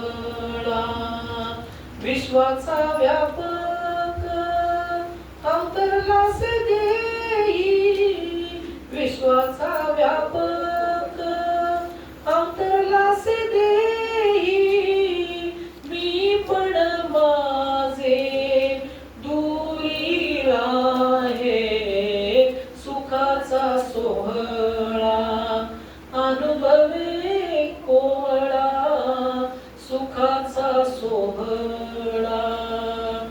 प्रेमल सेवा करी हो आता, प्रेमल सेवा करी हो आता, बरे अनुभवे सांगितसे, सुखाचा सोहळा अनुभवे कोवळा, सुखाचा सोहळा अनुभवे कोवळा, सुखाचा सोहळा. परमपूज्य माताजी यांचं गीत म्हणजे आपण मगाशी तुम्हाला सांगितलं की परावाणीतून प्रगट झालेलं हे वाङ्मय आहे. त्याच्यामध्ये संपूर्ण अवस्थेची पावती महाराजांनी माताजींना प्रदान केलेली आहे. परत याचं दुसरं साधकांसाठी असं हे आहे वरदान, ज्यांना पुढच्या अवस्था प्राप्त करायच्या त्यांनी सतत प्रेमल गीत गुणगुणावं. प्रेमल गीतामध्ये एवढी ताकद आहे, ज्याप्रमाणे तुकोबरायांच्या अभंग, ज्याप्रमाणे ज्ञानोबा माऊलींची भावार्थ दीपिका, त्याप्रमाणेच त्याच परावाणीतून आलेली प्रेमल गीत ही तुम्हाला आम्हाला लाभलेली आहेत महाराज. मग ती नुसतं पुस्तक रूप करून ठेवून द्यायची का, किंवा तिची नुसतीच कॅसेट करून ठेवायची का? ती आपल्या साधकांच्या मुखामध्ये मुखोद्गत झाली पाहिजे. तर तुम्ही आम्ही देखील सुखाचा सोहळा अनुभवे कोवळा, तो हा जोडला असेल पांडुरंग. पांडुरंगाला जोडायला बाकी काहीच नकोय महाराज. तुमचा पैसा नकोय, तुमचं धन नकोय, तुमचा वेळ नकोय. वेळ पाहिजे, पण वेळ म्हणजे साधनेसाठी पाहिजे. तुमचा बाष्कळ वेळ, तुमचा पैसा, तुम्ही किती श्रीमंत आहात, तुमच्या अकाउंट मध्ये किती शिल्लक आहे, हे काहीच मॅटर करत नाही. परत तुम्ही किती शिकलेला आहात ते मॅटर करत नाही. ते मॅटर करत असतं तर आमच्या जनाबाईंनी अभंग रचलेच नसते. जनाबाईंना देखील अनुभव आलाच नसता. मग ह्या व्यवहारिक गोष्टी ईश्वरीय चरणी जाण्यासाठी मॅटर करत नाही. तर तुम्ही आम्ही कशाच्या ह्याच्यात अडकलो आहोत? आपण केवळ आपल्या बहिर्मुखतेमध्ये अडकलेलो आहोत महाराज. जेव्हा प्रत्येक वेळी तुम्हाला सांगतो, बहिर्मुखतेकडून आपला अंतर्मुखत्वाकडे प्रवास जेव्हा सुरू होईल तेव्हा आपण देखील माताजींसारखे, परमहंसांसारखे संत पदाला पोहोचणार आहोत. आपल्याला परत परत सांगतो, कॉम्पिटिशन करायची का? कॉम्पिटिशन नाही, परंतु जे सुख माताजींनी उपभोगलं, जे सुख, जे सर्व सुख परमहंसांनी उपभोगलं, जे सर्व सुख माताजींनी उपभोगलं, तेच तुम्हाला आम्हाला मिळावं म्हणून तर माताजींची तळमळ आहे महाराज. माताजींचं कार्य आपण मगाशी पाहिलं, पुढे देखील सांगणार आहे. माताजींचं कार्य आपलं इथपर्यंत आलं होतं की त्यांच्या पतींना देवाज्ञा झाली आणि नंतर माताजी व्यवस्थित कार्य करू लागल्या गुरुपौर्णिमेपासून. मग माताजींचं कार्य अजून एका शब्दात सांगायचं झाल्यास, आमच्या मीराबाईंच्या शब्दात माताजींचं कार्य सांगायचं झाल्यास, हे आँख वो जो शाम का दर्शन किया करे, हे शीश जो प्रभु चरणन में वंदन किया करे, बेकार वो मुख है, बेकार वो मुख है जो रहे व्यर्थ बातों में, मुख वो है जो हरि नाम का सुमिरन किया करे, हीरे मोती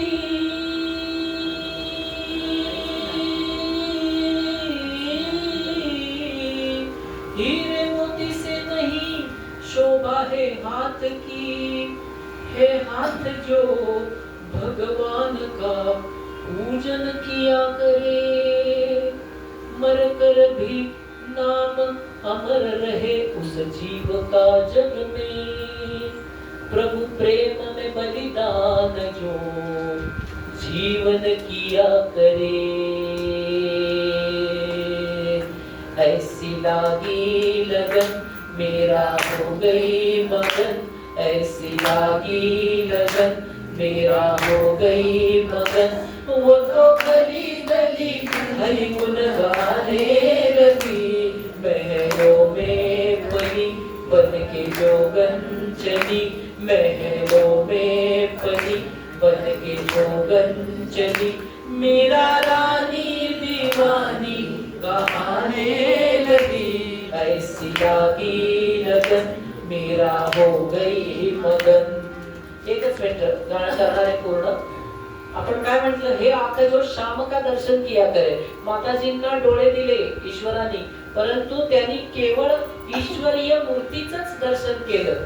ते असं नाही म्हणाले की मी नोकरीत मला वेळ आहे तर मी मैत्रिणींबरोबर पिक्चरला जाऊन बसते.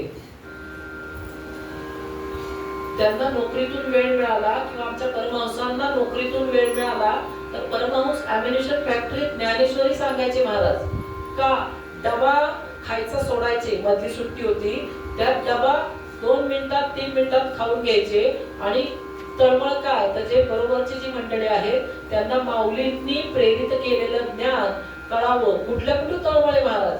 आज आपण डबा खाल्ला तरी हॉटेल शोधतोय.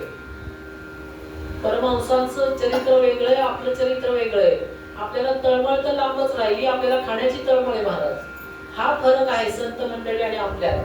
परमहंसांनी नोकरीवर तळमळ कशाची ठेवली, माझ्या माऊलीचं ज्ञान, माझ्या मोरयाचा धर्म जागो, ही तळमळ परमहंसांनी ठेवली, ही तळमळ माताजींनी ठेवली. म्हणून हे आंख जो श्याम का दर्शन किया करे, हे शीश जो प्रभु चरणों में वंदन किया करे. दुसरं वंदन कुठंच नाही करत, केवळ प्रभु चरणात वंदन करतात. महत्वाचं बेकार जो वो मुख है जो रहे व्यर्थ बातों में. मला सांगा की नोकरी असो किंवा काही समारंभ असो, आपण चार जण जमलो की चाव चाव चाव चाव चाव चाव सुरू होते. तुझं काय, माझं काय, माझ्या सुनेनी काय म्हटली, तुझी सून काय म्हटली, माझी सासू असं म्हटली, तुझा सासरा तसं म्हटला. अरे काय करायचंय तुला तिच्या सासूचं, काय करायचंय तिच्या सुनेचं, जे काय असेल ते त्यांच्या घरी ठेवू दे ना.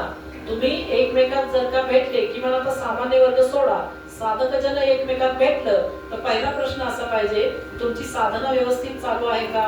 तुमच्या साधनेमध्ये एक वेळ अनुभव एकमेकांना शेअर करायचे नाही ते ठीक आहे, सद्गुरू आणि अधिकारी व्यक्तीशिवाय आपले अनुभव शेअर करायचे नाहीत. परंतु माझं नाम असं असं चालतं किंवा मी हे नाम घेतो किंवा माझी जलोपासनेचा मला हे वाढवायचं आहे, अशा चर्चा करा महाराज. इथं आश्रमात आले तरी नातू नाम हे सगळं घरी ठेवून यायचंय, त्याचा काही एक उपयोग होणार नाही. इथं केवळ सेविंग अकाउंट नामाचं उघडायचं आपल्याला महाराज. आणि हे सेविंग अकाउंट आत्तासाठी नाही, मृत्यूनंतरच्या प्रवासासाठी सेविंग अकाउंट म्हणजे जिंदगी के साथ भी जिंदगी के बाद भी, LIC अकाउंट. मग आपला विषय चाललाय मीराबाईंच्या आपण शब्दात माताजींचं वर्णन पाहत होतो. ऐसी लागी लगन मीरा हो गई मगन. त्याप्रमाणे माताजींना अशी लगन लागली, नोकरीमध्ये म्हणा, त्यांच्या व्यवहारामध्ये म्हणा, अखंड चिंतन परमहंसांचे, असं माताजींचं व्यक्तिमत्व आहे की कुठेही त्या असोत, लग्न समारंभात जाओ, त्या श्वासवर घेऊन कर्म अर्पण करायचा. मला सांगा, लग्नात आज आपण गेलो तर आपला नवरा नवरीचं ते थाट पाण्यातच वेळ जातो. कशाचा श्वास, आपल्याला श्वास आहे का नाही हेच आठवत नाही. श्वास कधी वर जायचा आपला. एवढं बारीक अध्यात्म, सखोल अध्यात्म जेव्हा आपण जगू तेव्हा आपुल्या सारिकी करीती तात्काळ नाही काळ वेळ तया लागी. पण त्याच्या मागे एवढी पूर्वपीठिका आहे ना महाराज. माताजी बरेच वेळा सांगतात की माझ्या समोर बरेच येतात, त्यांना मागचं दिसतं की गाठोडं काय आहे, प्रारब्ध, क्रियमाण आणि संचित हे काय काय घेऊन येतात ते दिसतं, दिव्य दृष्टीने दिसतं. संत प्रभूरांना ते दिसतं की त्यांना वरदान असतं, की त्यांना विद्या असते, ती देणगी असते, की समोर आता खवलेजी बसले, त्यांच्या मागं काय काय घडलंय सगळं तात्काळ कळत असतं. आणि माणूस सांगत असतो की नाही माझं असं आहे, माझं ध्यान एवढं होतं, माझं असं होतं. परंतु माझं ध्यान होतं इथं मी गौण आहे महाराज. माझं ध्यान होतं म्हणण्यापेक्षा ध्यान करून घेतलं, असे शब्द जेव्हा साधकाकडून येतात तेव्हा तो खरा सरेंडर होत चाललाय महाराज. फोन आले की आम्हाला सांगतात माझं ध्यान 1.5 तास झालं, माझा जप 2 तास झाला. तिथं माझा शब्द आला 50 मार्क कट. तुम्ही म्हणाल ती व्यवहारिक बोलायची भाषा आहे, पण ती जरी भाषा असली तरी सद्गुरूंशी बोलताना आपण माझ्याकडून करवून घेतलं असं सांगितलं पाहिजे महाराज. तेव्हा अहंकाराचं काठिण्य वेळे. आमचे हेमंतभाई प्रवचनात खूप सुंदर विषय सांगतात. ते आमचे हेमंतभाई काबरा म्हणजे परमहंसांचे ज्येष्ठ साधक आहेत. त्यांच्या ठरलेल्या ओव्या आहेत, इतक्या सुंदर ते निरूपण करतात आणि माताजींची सेवा देखील तेवढ्याच हिरिरीने ते करत असतात. त्यांची ती आपली ती ओवी अहंकाराची ती विद्यासुनी अहंकार सांगितली. विद्यासुनी अहंकार मग असं तीच वस्तू होईल.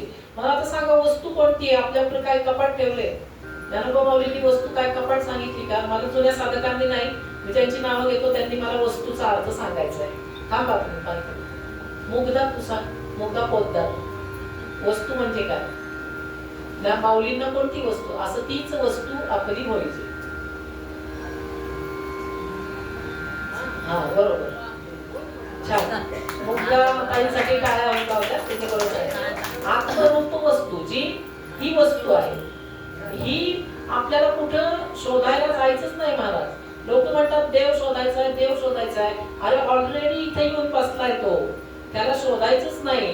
केवळ त्याच्या आणि आपल्या जे आवरण आहे त्या आवरणाचा भंग आपल्याला साधनेद्वारे करायचा आहे. म्हणजे तो आणि मी एकच आहे ना महाराज. पंचाक्षरी बीज मंत्र ओम सोहम हंसः, तो मी आहे, मी तो आहे. आपल्यात काही हेच नाही. आमचे नाथ महाराजांच्या शब्दात मी तू पण जाऊ दे दुरी एकच घोंगडी पांघरू हरी. म्हणजे आपण असं म्हणतो की मी देव शोधायला चाललो, अरे तूच देव आहे हे तुला कळत नाही. तू देव कुठं शोधायला चालला? प्रत्यक्षात ईश्वराने जेव्हा त्याला नटावंसं वाटलं तेव्हा मानवी रूप निर्माण केले महाराज.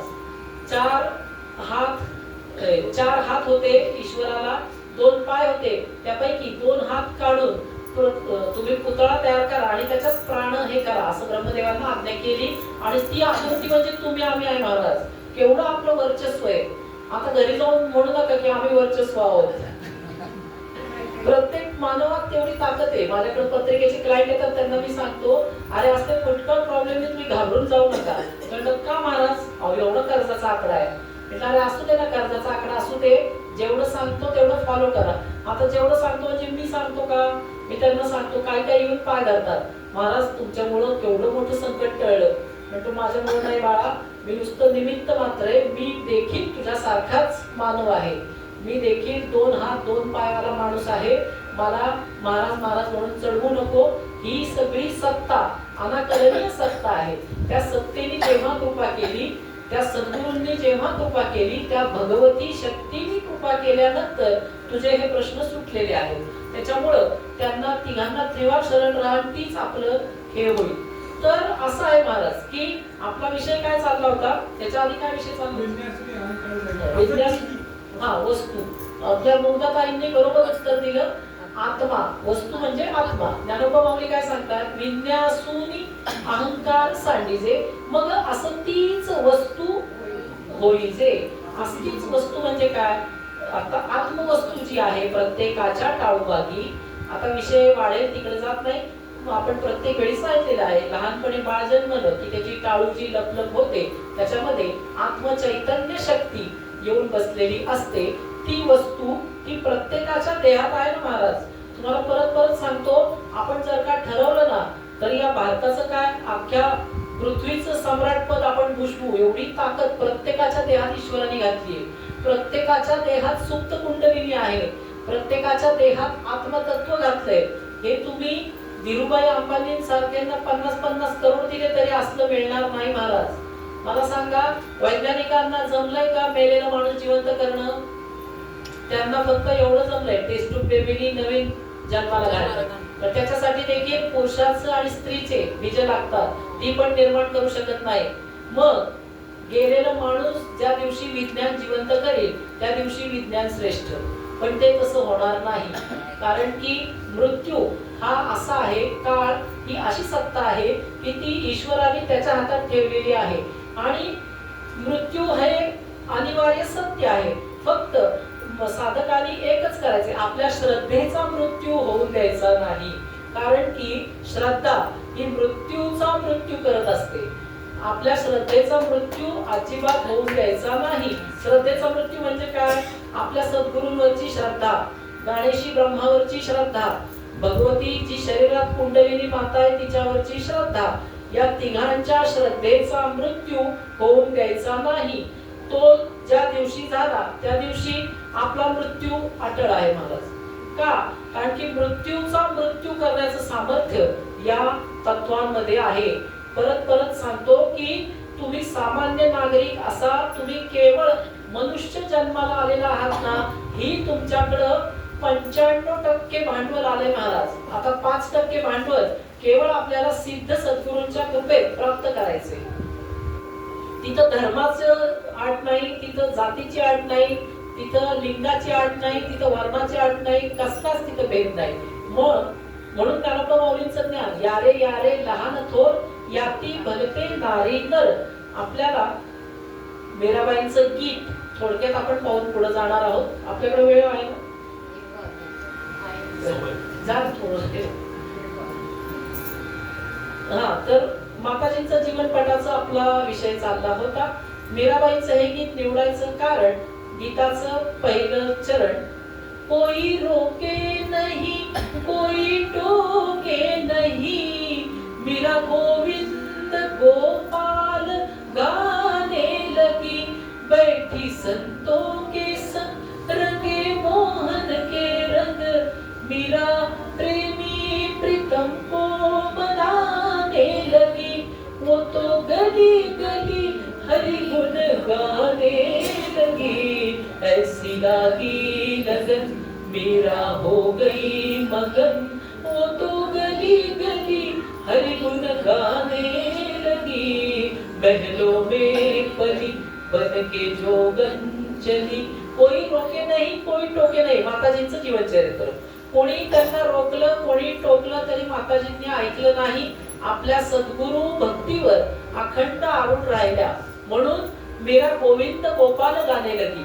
पुढचं काय चरण सांगतं, राणा ने विष दिया मानो अमृत पिया, मेरा सागर में सरिता समाने लगी, दुख लाखों सहे मुझे गोविंद कहे, मेरा गोविंद गोपाल गाने लगी, वो तो गली गली हरि गुण गाने लगी, ऐसी लागी लगन मेरा हो गई मगन.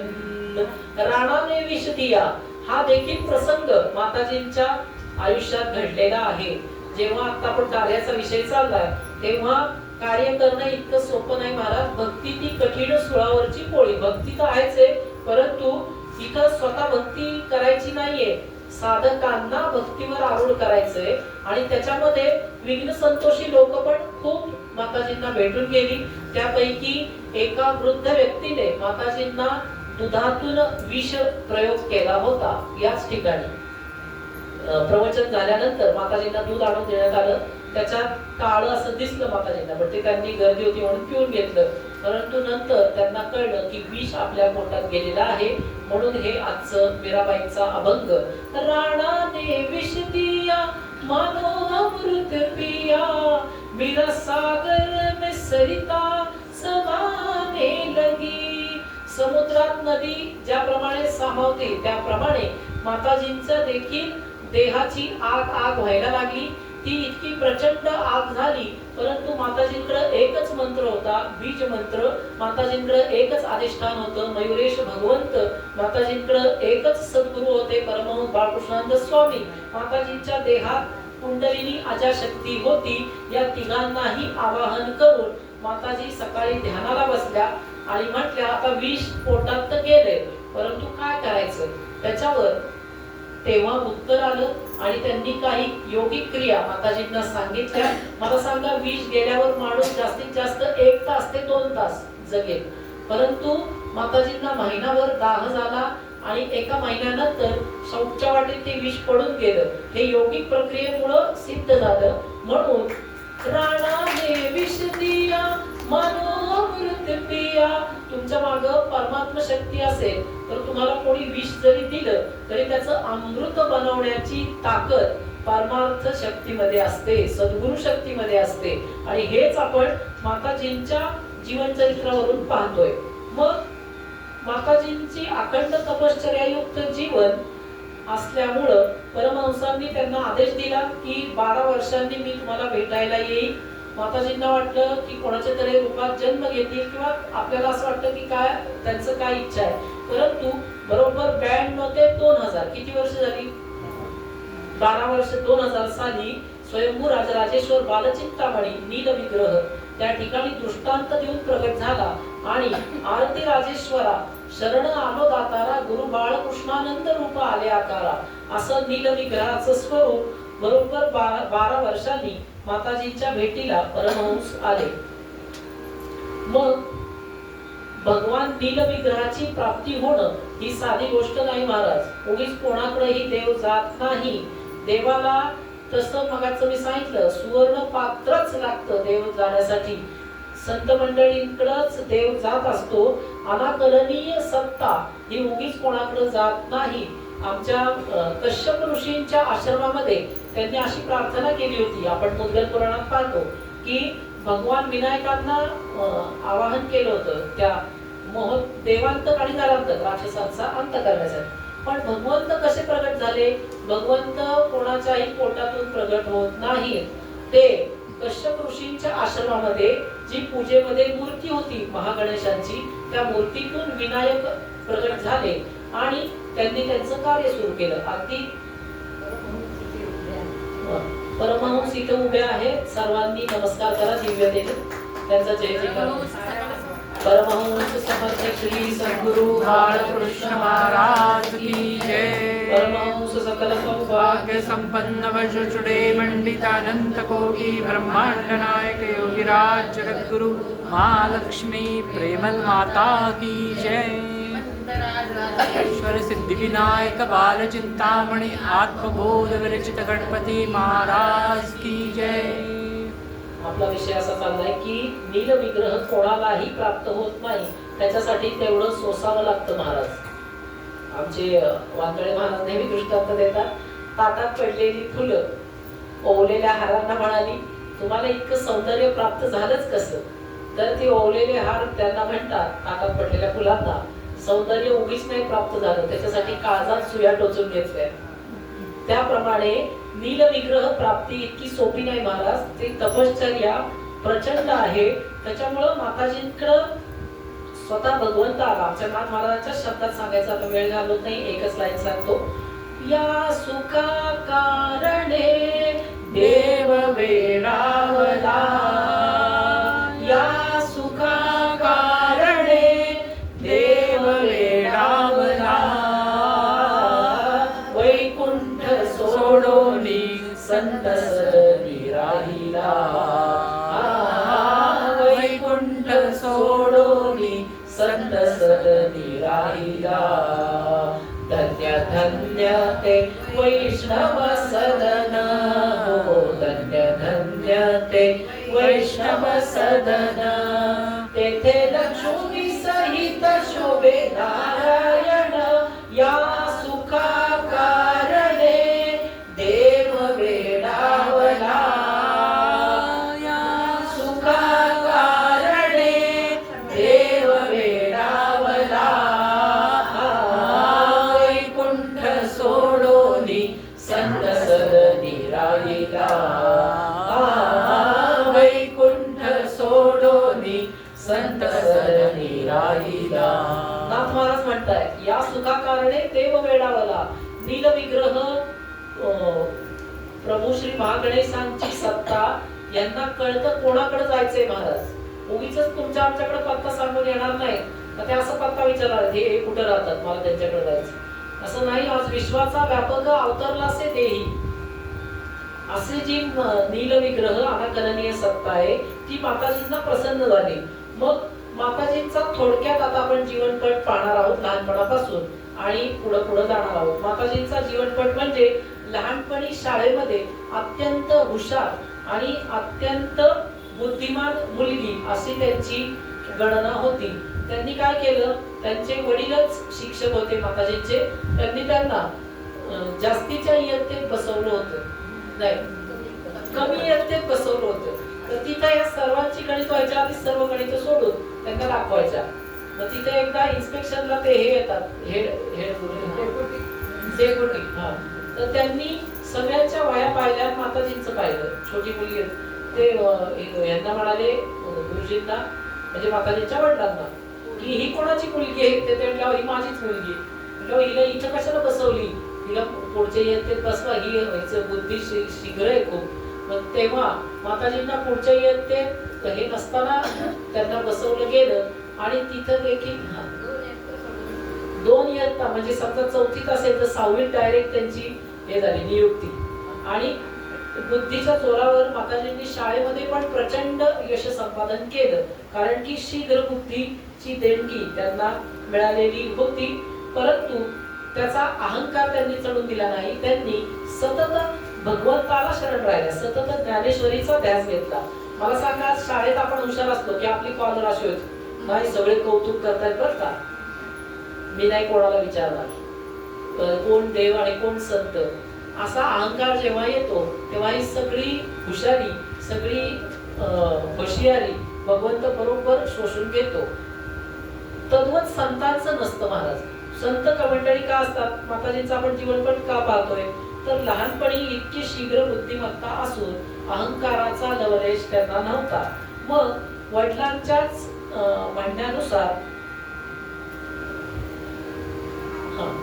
म्हणण्यानुसार विवाहाच्या बंधनात म्हणजे त्यांनी मान्यता दिली तेव्हा विवाहाच्या आधी मला सांगा, आत्ताच्या मुली 8 ते 9 दिवस काय करतील?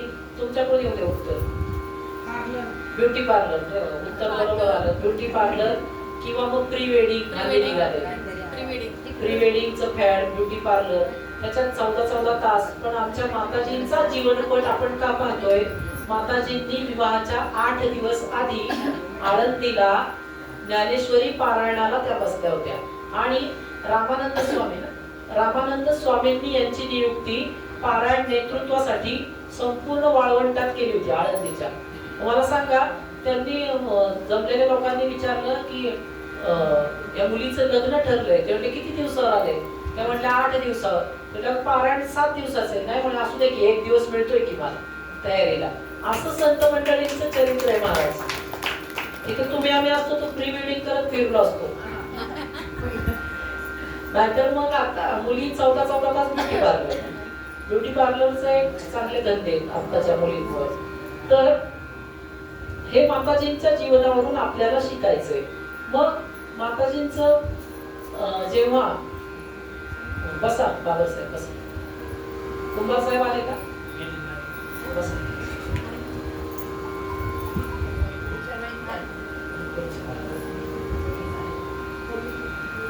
जेव्हा माझ्याकडे लक्ष द्या, इकडे लक्ष द्या.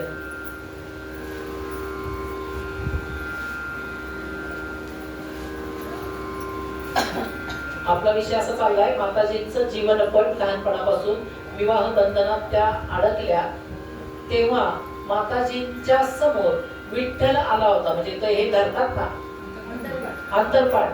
तर पलीकडं विठ्ठल, इथंच त्यांचा विवाह झाला. आपला अलका टॉकीजचं विठ्ठल मंदिर.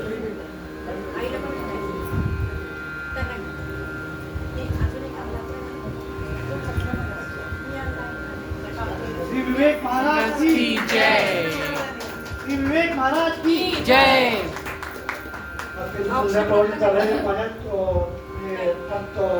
शब्द होते. तुम्ही बाबापासून ऐकलं तर काय सुंदर प्रवचन ऐकलं. म्हणजे कान तृप्त झाला अक्षरशः. एक्सलंट.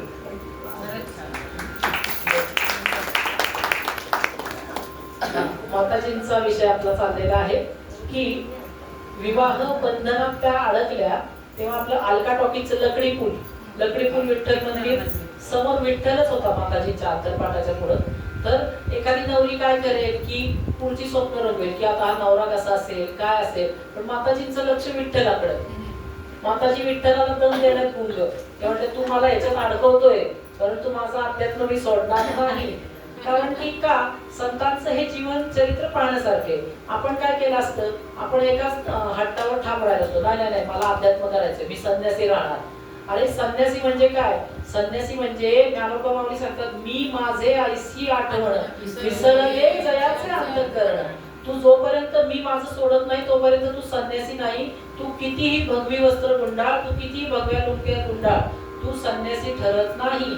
संन्यासी कोण ठरतो? संन्यासी आमचे परमहंस, संन्यासी आमच्या माताजी, ज्यांनी रक्त भगव करून दाखवलं, तो खरा संन्यासी महाराज. ज्ञानोबा माऊलींच्या शब्दात मी माझी आईची आठवण. आणि ते जेव्हा सोडलं जातं तेव्हा रक्त हाड भगवी होतात. याचा साक्षीदार मी आहे. मी म्हणजे अहंकाराने नाही सांगत. जेव्हा परमहंसांचं महानिर्वाण झालं तेव्हा त्यांच्या अंतिम क्रिया केल्या आपल्या वैकुंठ भूमीमध्ये. संपूर्ण वैकुंठ भूमी सजवली होती. आणि दुसऱ्या दिवशी जो म्हणजे सावडण्याचा विधी असतो तो संतांच्या बाबतीत करत नाही, पण त्यांचे कुटुंबीय म्हटले आम्हाला सगळं शास्त्र मार्ग करायचा आहे. मग ते ठीक म्हटलं. शिष्यांनी काय वादविवाद केला नाही. पण त्यासाठी म्हणजे मलाही आठवतंय, मी पण गेलो होतो, लहान होतो. परंतु परमहंसांच्या ज्या अस्थी आहेत त्या अस्थी पांढऱ्या नाहीत. आता तुम्ही सामान्य तर पांढऱ्या असतात. पूर्ण भगव्या सगळ्या अस्थी. आणि त्या माऊलींनी काय केलं म्हणजे माताजींनी, तो एक जीवनचरित्र त्यांचा उल्लेख आलाय माताजींच्या की सोनेरी म्हणजे हिरण्य गर्भासारख्या असतील परमहंसांच्या. मग माताजींनी काय केलं, जिथं मस्तक भाग होता त्या मस्तक भागाच्या अस्थी गोळा करून एक सुवर्ण कलश घेतला, त्याच्यामध्ये त्या ठेवल्या आणि त्याच अस्थींची समाधी आपण या ठिकाणी परमहंसांच्या इथं स्थापन केलेली आहे. तरी मला सांगा, परमहंसांची असं तीच वस्तू आपल्याला इथं लाभली महाराज, ती कोणामुळं? माताजींमुळं. म्हणून विषय आपला असा चाललाय. माताजी विठ्ठलाकडे पाहून म्हणाल्या की तू या बंधनात मला अडकवतोय, परंतु मी काही अध्यात्म सोडणार नाही. तिकडून माताजी असं म्हणता क्षणी विठ्ठलाचं उजवं फुल टपकन पडलं आणि इकडं मंत्र सुरू झाले. तदेवाला का नाम सुदे ना, तदेवाला काय नावाला विचारलं. म्हणजे जग राटीच्या ह्यानी चाललेलं असतं आणि आध्यात्मिक साधक अध्यात्माच्या ह्यानी चाललेला असतो. हे या जीवन चरित्रातून आपल्याला शिकायचे. मग माताजींचा विवाह बंधनात त्या अडकल्या. त्याच्यानंतर पतिदेव, नोकरी, 3 मुलं, संपूर्ण संसार त्यांचा सुरू झाला. त्याच्यामध्ये देखील त्यांनी व्यासंग सोडला नाही. कोणाचंही कीर्तन, कोणाचंही प्रवचन असेल तर पहिल्या माताजी सर्व कामं आटपून त्या ठिकाणी जाऊन त्यांना ऐकण्याचा व्यासंग होता. परंतु तोपर्यंत सद्गुरू प्राप्ती झालेली नव्हती. मग विवाहानंतर 38व्या वर्षी आपल्या परमहंसांची कृपा माताजींना प्राप्त झाली. माताजींनी प्रथम त्यांचं प्रवचन ऐकलं. दुडीवर दुडी साथे घेऊन निघाल्या गवळणी. हे प्रवचन परमहंस स्वामींचं माताजींनी तुळशीबाग बेलबाग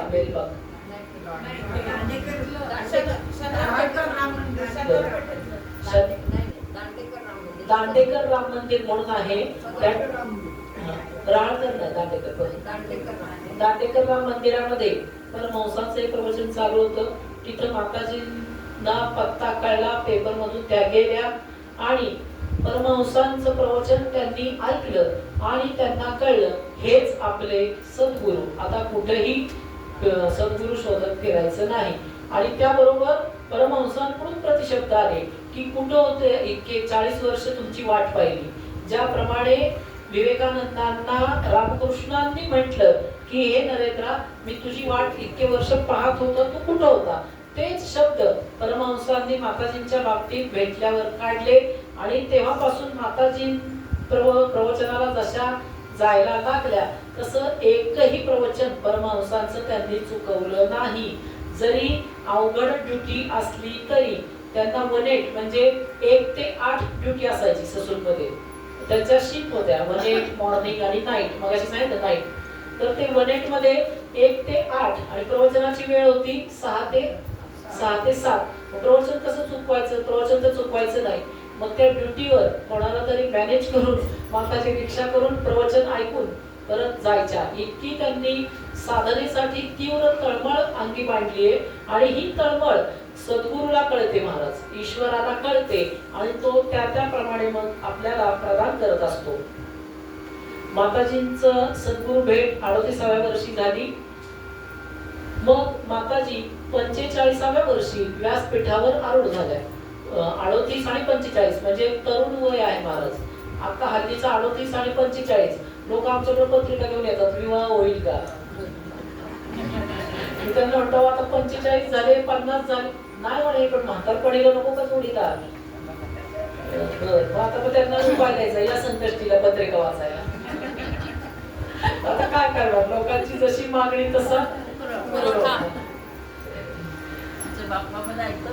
बाप्पा त्यांनीच मांडलेला संसार आहे सगळा. मग 45व्या वर्षी व्यासपीठावर आरूढ झाल्या. कार्याला सुरुवात करत कार्यामध्ये बरेच अडथळे, संकट, विघ्न संतोषी लोकांचा त्रास, पण जराही न डगमगता निश्चयाने उभ्या राहिल्या. गुरु गणेश तत्वावर अखंड श्रद्धा म्हणून तरुण जाण्याचे सामर्थ्य. कार्याला बरोबर 12 वर्ष झाल्यानंतर महागणेश अवतरित झाले. मग महागणेश अवतरित झाल्यानंतर उर्वरित कार्य दोन्ही ठिकाणी विभागून माताजींचं सुरू झालेलं होतं.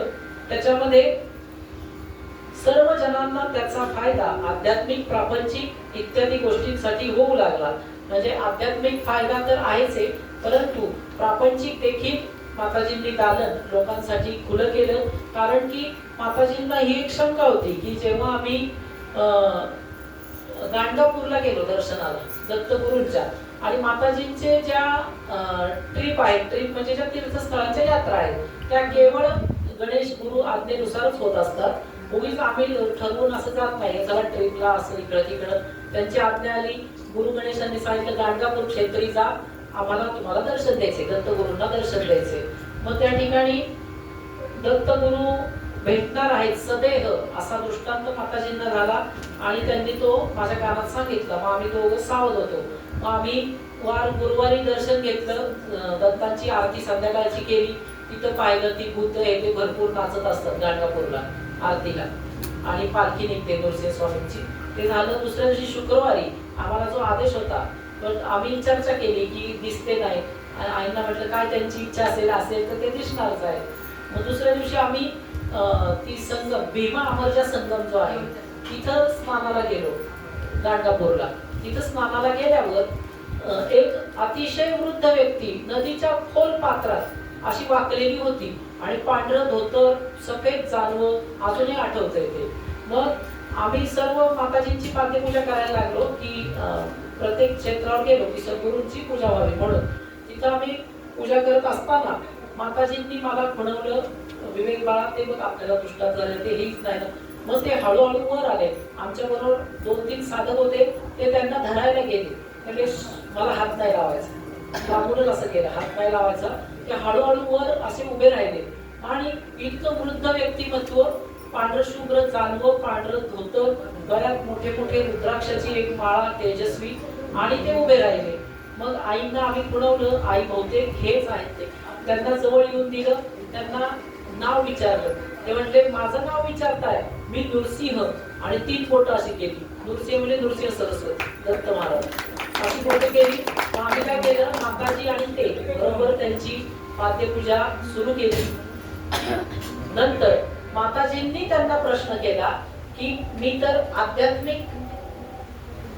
आध्यात्मिक साधनेसाठी मी सद्गुरूंनी मला आज्ञा दिलेली आहे की लोकांचा प्रचार व्हावा, परंतु लोक माझ्याकडे व्यवहार घेऊन येतात. आपला मागाचा विषय की प्रापंचिक अडचणी सुटाव्यात अशासाठी येतात.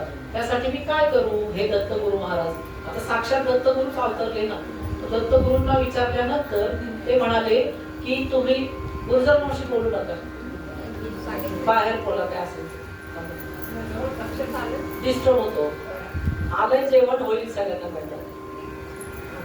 दत्तगुरूंनी सांगितलं की तुमच्या कार्यामध्ये जे प्रापंचिक अडचणी सोडवायला येतात ते देखील थकले भागलेले जीव आहेत. त्यांना तुमच्याशिवाय कोण आधार आहे, त्याच्यामुळं त्यांनाही टाळू नका. आध्यात्मिक व्यक्तींना अध्यात्म द्या, व्यावहारिक व्यक्तींना व्यवहार द्या, हेच तुमचं कार्य नियोजित आहे. आणि त्या क्षणापासून मग माताजींनी व्यावहारिक दालन देखील खुलं केलं आणि मग आता भक्ती ज्ञान वैराग्य हातात हात घालून आपलं कार्य चाललेलं आहे हे आपल्याला दिसतं. मग माताजींनी समर्थपणे कार्याची धुरा इतके वर्ष सांभाळली. परंतु मध्ये 2017 व 2021 या साली माताजींना प्रचंड दुखण्याचं हे झालं. 17 साली पोटाचा आजार झाला आणि 21 साली डोक्याचं हे झालं, म्हणजे ऑपरेशन झालं. परंतु या 2 आजारांमध्ये एक चमत्कार आहे. माताजी इथं आल्या आपल्या परमहंसांच्या कार्यक्रमाच्या दिवशी माताजींना आणण्यात यायचं. घरी पूर्ण त्या हे असायच्या, म्हणजे काही बेशुद्धच, शुद्धीत नाही. इथं आल्या की व्यासपीठावर बसायच्या, माहिती दिला की प्रवचन 1 ते 1.5 तास व्हायचं आणि परत तशा पडून परत घरी जायचं, पालखी परत घरी. असं 2017 आणि 2021 या साली झालं. फक्त या दोन्ही वेळेस आम्हाला म्हणजे दीनानाथ हॉस्पिटलला ऍडमिट केलं होतं आपण आणि बरेच पुण्यातली हॉस्पिटल झाली, परंतु रिपोर्ट सगळेच नॉर्मल आले, कुठंच काही हे नाही. परंतु त्याच्यामध्ये आपल्या गुरुजर मावशींच्या सुनबाई उपस्थित आहेत, प्राजक्ता गुरुजर आणि महेश गुरुजर यांनी खूप हिरिरीने माताजींची सेवा केली. की हॉस्पिटलमध्ये अगदी डब्यापासून डॉक्टरांची भेट गाठ सगळ्या अपॉइंटमेंट आमच्या प्राजक्ता यांनी सांभाळल्या. ती त्यांची सेवा खूप आहे. माऊलींवर अखंड त्यांच्या घराची श्रद्धा आहे. त्यांची ती श्रद्धा का आहे, कारण की आपल्या गुरुजर मावशी या त्यांच्या हे आहे माताजींच्या शिष्य आहेत. मग अशा रीतीने शरीर कितीही दुखलं तरी माताजींच्या जीवनचरित्रातून काय घ्यायचंय. आपण थोडा ताप आला की म्हणतो नाही आजचं ध्यान चुकवलं, ताप आला की आजचे जग चुकले, ताप आला की आजची साधना चुकली हे करायचं नाही. माताजी एवढ्या मोठ्या आजारातून येऊन प्रवचन करतात, लोकांचे प्रश्न सोडवतात, तर तुम्हाला आम्हाला थोडासा आजार असेल तर साधना चुकवू नका हा जीवन संदेश माताजींच्या चरित्रातून आपल्याला मिळतो. आणि माताजींचं आज तागायत कार्य हे अखंड चालू आहे. आता माताजींना मूळ भगवंतानी म्हणजे जे श्रीमंत राजेश्वर सोहमबिंदू स्थित भगवंत आहेत त्यांनी असा आदेश दिला आहे की माझं मंदिर हे मूळ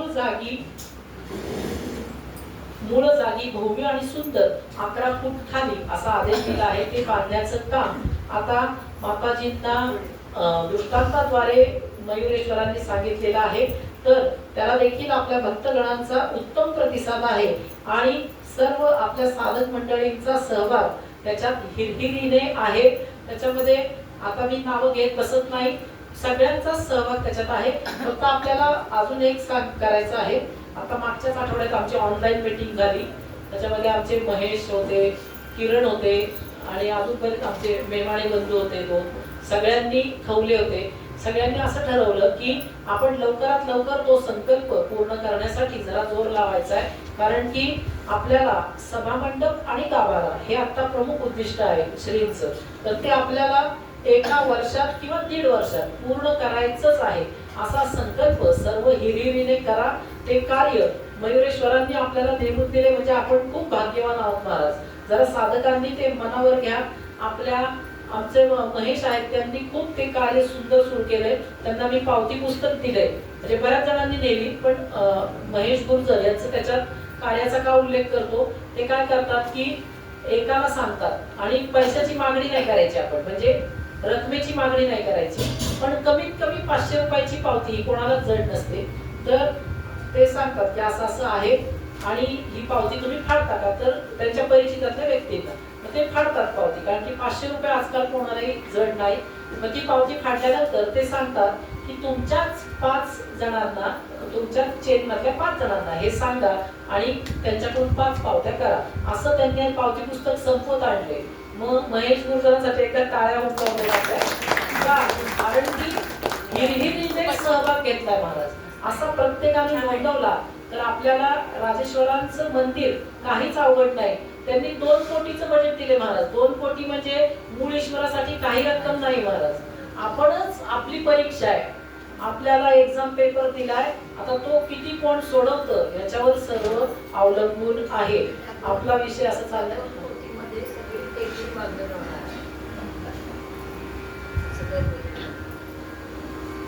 तर आपला विषय चाललाय माताजींचं आता आज तागायचं कार्य आपण इथं उल्लेख केलेला आहे.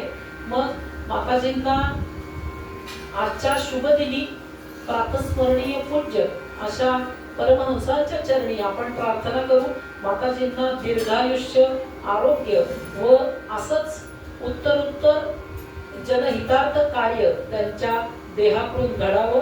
तसंच त्यांच्या सर्व साधकांना स्वस्वरूप प्राप्ती व्हावी अशी मूळ ईश्वर चरणी, मयुरेश्वर मोरयांच्या चरणी, स्वानंद नाथांच्या चरणी, परमहंसांच्या चरणी प्रार्थना करून माताजींना दीर्घायुष्य, आरोग्य लाभो अशी आपण सर्व जण प्रार्थना करू व आजच्या प्रवचनाला पूर्ण विराम देऊ. कुंडली वरदाय विठ्ठल श्री ज्ञानदेव तुकाराम पंढरीनाथ भगवान की जय. ज्ञानेश्वर महाराज की जय. परमहंस समर्थ श्री सद्गुरु बाळकृष्ण महाराज की जय. गीत